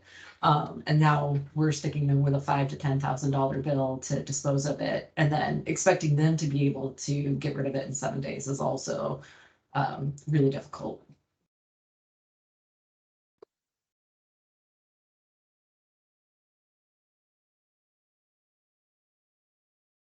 Thanks, Hillary. Yeah, there's a lot to this question, and how the 7-day process, how the 7-day timeline fits into the process is complicated. I mean, you can imagine the scenarios like you laid out, where a private citizen has an issue, the grandpa's workbench tinkerer cleaning out. There's one scenario Tom mentioned in his flow chart, the scenario where an individual goes to a disposal location, a drop box, or even in their regular trash or recycle just from their house or from their business, disposes of something that it can't be traced. If it triggers an alarm, can't be traced back to a person, and then the landfill or the transportation company is stuck with it, all the way up to a facility like the chem waste facility, sophisticated operations with the ability to handle and manage that material. So there's a level of complexity on multiple scenarios, and a lot of questions that could come out of this seemingly complicated flowchart that we put together, and sort of how that 7-day question fits in. And one other thing I'll note just for discussion is the new statute, which was SB 246, that becomes effective on January 1st and updates ORS 469. The section of the statutes that we're talking about has an allowance for the temporary, so making an allowance that disposal does not include temporary storage of waste, as it's, I'm not going to read the statute per se, but as I read it, temporary storage of waste that is planned to be disposed of properly is called out as an exclusion from the disposal requirements in the statute. But I think the assumption here is that FSEC and rulemaking bodies, as has been done in the past, makes more clear as to what that definition, how that statute is to be interpreted, including what constitutes temporary storage, which is really what we're thinking about here, and what parameters are put around that temporary storage. And some of the questions we've kicked around is should there be a time limit for temporary storage? What should that time limit be? Probably more than 7 days, as we've outlined here. But should there be a defined end limit? Should there be requirements for taking action towards disposal of the waste out of state, if that's the case, or analyses to determine if it is truly radioactive waste? That's another question. So there's multiple different rule updates, perhaps, that we could put into place depending on how some of these questions are answered. And so we'll be looking for feedback from this committee on all those questions.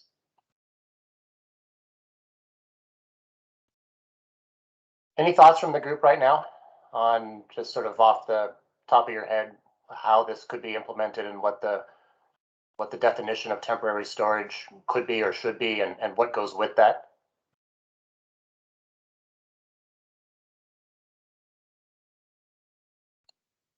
Sure, Dave, I see you. Go ahead. I see a problem with trying to set any kind of a, whether it's 7 days or 170 days. There's always going to be some confounding variable in there. I think there needs to be flexibility built in there with enforcement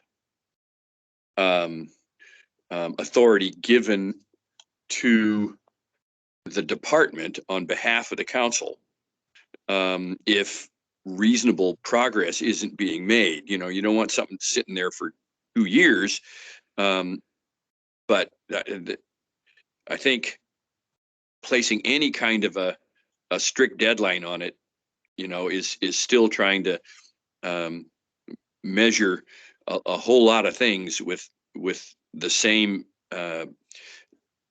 meter stick, and that isn't going to work. Yeah, thanks. Hillary, you have a hand up? Yeah, so I agree with David.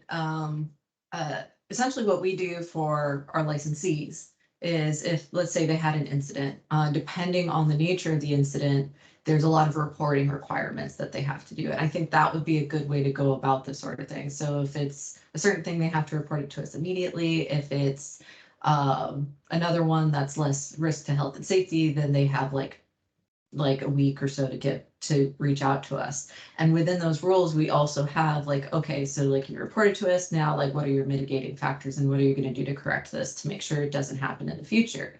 Generally, we give them 30 days to respond to us with a report. But if something is taking a little bit longer, as long as they're communicating with us, we can extend it. And I think that would be a really good way to put that in here. Say, like, we want you to dispose of it within 6 months, but if for whatever reason you need to contact the authority to let us know why you're not meeting that goal, and then we can potentially give you an extension. And that could be a good way of going about it. And that's probably the way I would want to approach it. Being like, if you do have a time limit, this is your time limit and why. However, communicate with us, document everything, let us know, and we can work with you to make sure that it gets disposed of properly. Yeah, thanks for that, Hillary.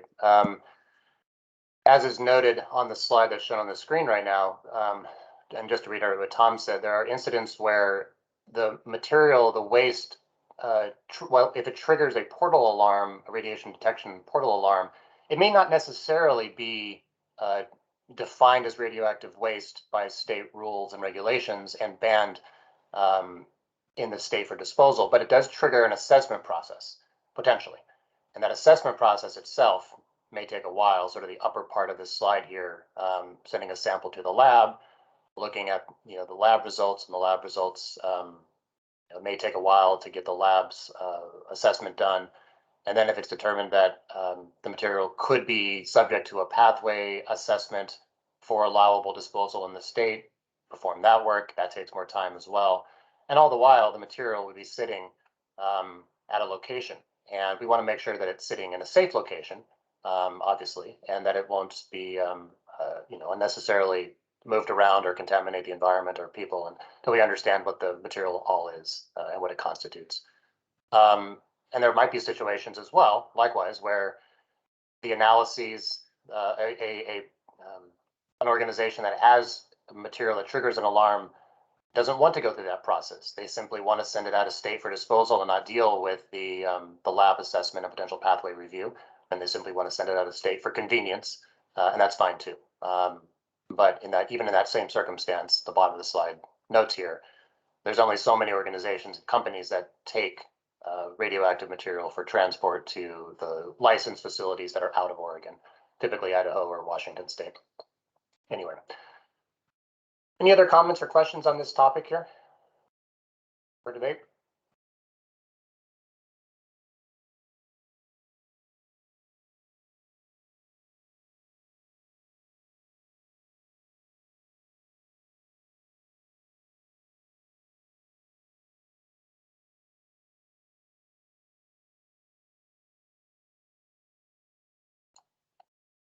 Okay.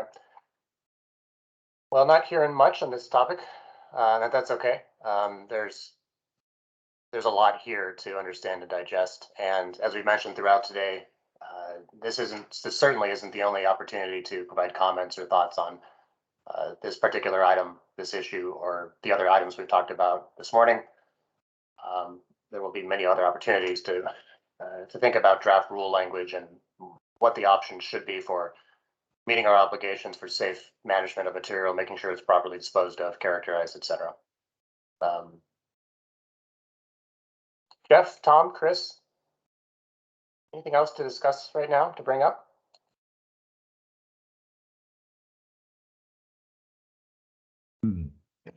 We heard some questions today that I think we need to go and do some research ourselves, see if we can come back with some answers for the rulemaking committee. I was just going back over the presentation that I gave back in October. Towards the end of that presentation, we had 2 slides full of bullets that were rulemaking questions to consider. And for today, I think we've looked at 3 or 4 questions out of that list altogether. So that's, to me, that's pretty good start. Obviously, we still have some tough ones yet to go as we get into the pathway exemption, as we start talking more in depth about what leeway exists in our rule and statutory structure versus whether we don't have any flexibility of how you treat a landfill versus not in a landfill. And the corollary question of how do you treat a landfill that may become an accumulator of different waste, both from in-state or out of state. Those are still yet to come. But I think for today, yeah, good start. Very open to input on whether our table 1 values are encompassing well enough, whether they are appropriate, whether there are any positions on things that ought to be different. We got some good feedback on different products that we may want to look into a little bit, and we can come back to the rulemaking committee if we have any thoughts, questions related to that. I guess I would repeat the call that we made at the last meeting, where if there are any committee members who have information you want to bring forward or specific questions that you would like us to do some work to try to answer for our next meeting, please do let us know sooner rather than later. I think once this meeting is over, I'm going to immediately start working on what our next meeting is going to be about. So any feedback that you can give us there would be helpful.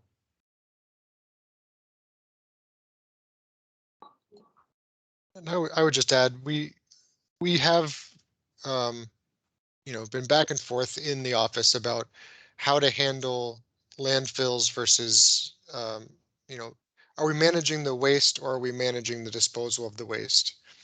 And the statute is that we're managing the waste.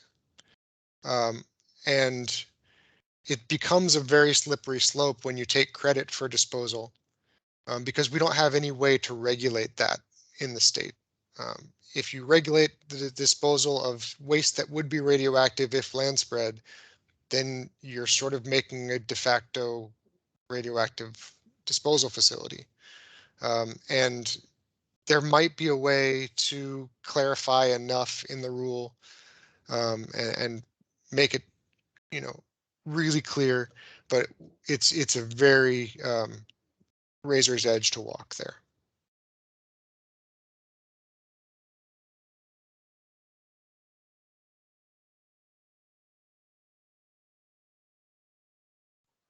Jim, hand raised.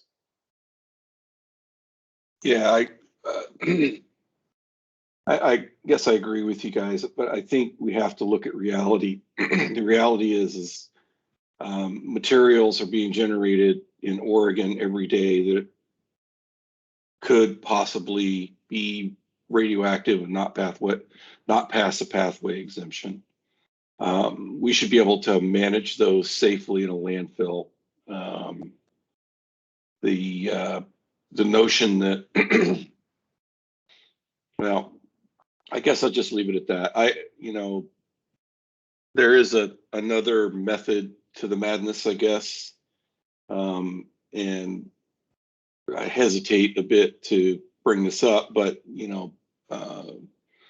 Pennsylvania, for example, uses kind of an inventory method, which is completely different and totally.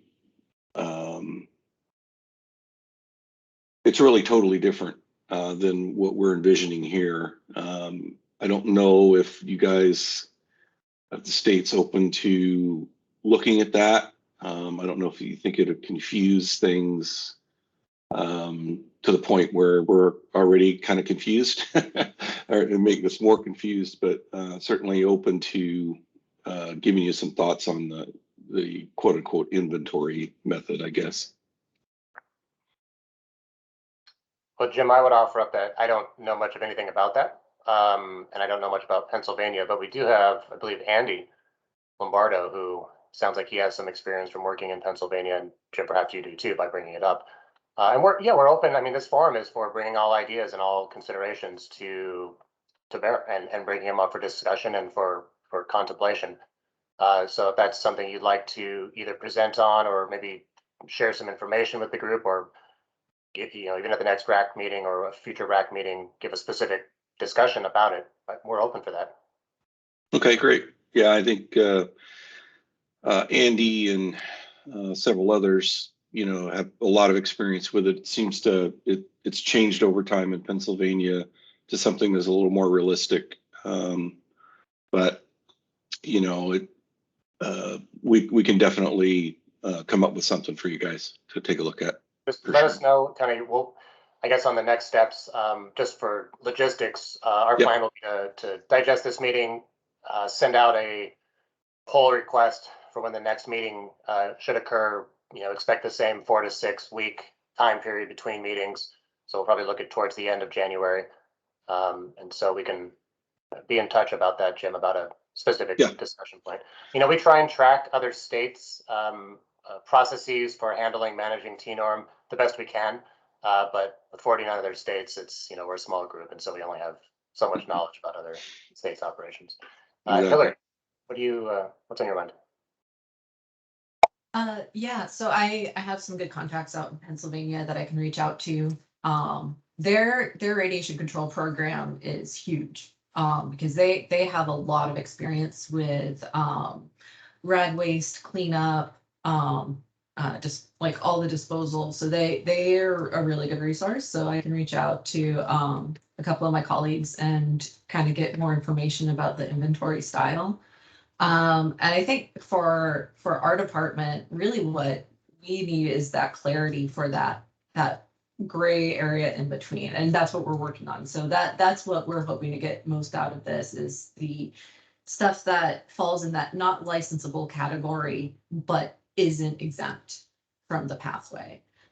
So that would be, and then making it clear on how to dispose of those things. Because right now, if I get something that doesn't fall in there, I have to contact lots of different sources to try to figure out, okay, well, where can this go?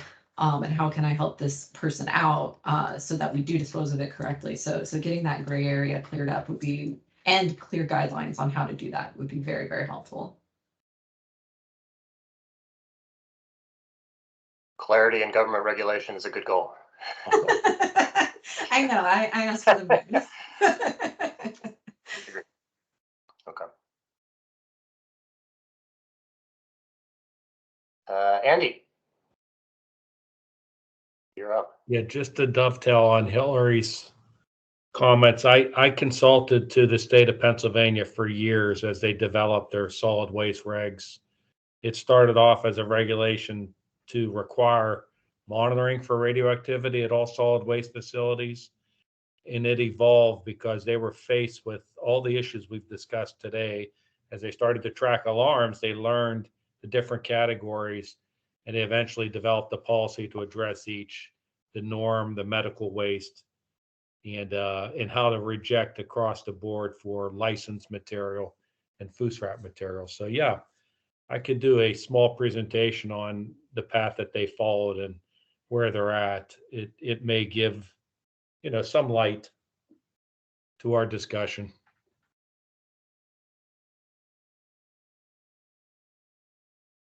Andy, you mentioned monitoring at every solid waste landfill in Pennsylvania. Is that a requirement still? It is. I think that rolled out, I want to say 1999. Was for all landfills, transfer stations, and recycle facilities. And it was specifically for how to, the minimums for monitoring gamma detectors and type 1 and type 2 alarm, but it evolved rapidly into how to respond to the alarms. And it even addressed the difficult, the 7-day, if you do have something that's obviously rejected, how to appropriately get it backed out from the entrance to that facility and into an appropriate facility. So yeah, they have a lot of that legwork already done. Okay, and perhaps it sounds like 21 years of experience in implementing that. Oh yeah, yeah, they really have a lot of experience because they're in the, it's a high radon state, and they've got tons of licensees. So they just, yeah, they face it on a daily basis. Really, they get alarms and have to navigate through their flow chart to get everything to an appropriate home. Sometimes it's a landfill, but a lot of times it's not. Okay, appreciate that that knowledge and the offer to present. Like we said at the beginning of this RAC process, we're open for ideas, and we want if there are specific topics RAC members want to present upon, we'd like to hear them. Jim, did you put your hand back up, or do you have? Yeah, I did. I'm sorry. Just one follow up. Really is what Hillary was talking about. Maybe in addition to is, we have several generators in the state that their business, operating their business, can be affected by these rules. And one in particular, you guys know. Contemplating shutting down because the process just takes way too long to get through appropriately. Even when we're telling folks what they need to do and the samples they need to send, it's very complex, especially if you have multiple waste streams. So, our goal would be to get to something that is very understandable where we're at and gives us the ability to get a quick answer, right? The having to wait months on laboratory analytical that it just makes it really tough on our generators. So yeah, understood. Okay.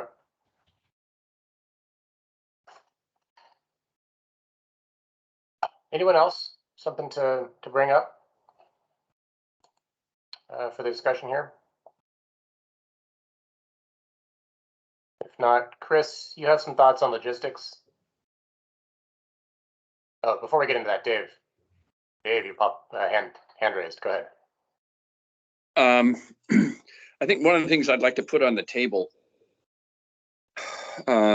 Jeff and I have talked about it a number of times, is the possibility of exempting a class or an identification of waste from maybe some of the pathway exemptions, but not all of them, as a way, like the arc chute issue. The only possibility with an arc chute of tripping over a pathway exemption would be gamma. And so, just saying, okay, if it's an arc chute, or if it's zircon sand based foundry waste, that waste is not leachable, and the materials involved are such a tight crystal structure that radon is not an issue. So I'd like to look at the possibility of exempting certain classes or certain types of waste from maybe not all of the pathway, but some of them, as a way of, and I think maybe getting at some of Jim's concerns about how long it takes to do the analysis. If all they have to do is measure gamma, that's an easy field measurement to make. And we wrote the gamma interpretive rule when I was administrator, just for that reason. Anyway, I'd like to have that sort of be on the table. Okay, we can talk about that future meeting. Yeah. Thank you for that, Dave. Chris, you had some thoughts about just logistics and next steps.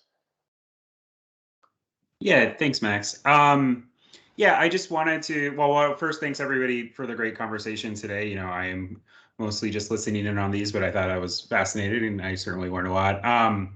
Next, I just wanted to encourage everybody on the meeting today to, if you have any thoughts about the format or ways that we can conduct these meetings a little better, you can feel free to send those suggestions to me. I conduct both this rulemaking, but also the other council rulemaking things. So that's very helpful feedback for me to get. And then Max mentioned that we will be sending out a doodle poll with potential meeting dates for the third meeting sometime soon. So I guess if everybody, if you have any dates that you need to have blocked out, or if there's a particular time range that's just not going to work for you, I'd encourage you to either speak up now or just let me know in the next few days, and we'll exclude those from our Google poll to the extent we can. And then last but not least, just a reminder that we'll try to get this recording up as soon as we can. This is the first time we're using Teams, so I'm not sure how accessible the recording file will be. I know WebEx takes a day or two to download. If this is available before the holidays, we'll get it up, but we'll definitely have it up hopefully in around the new year, if not sooner.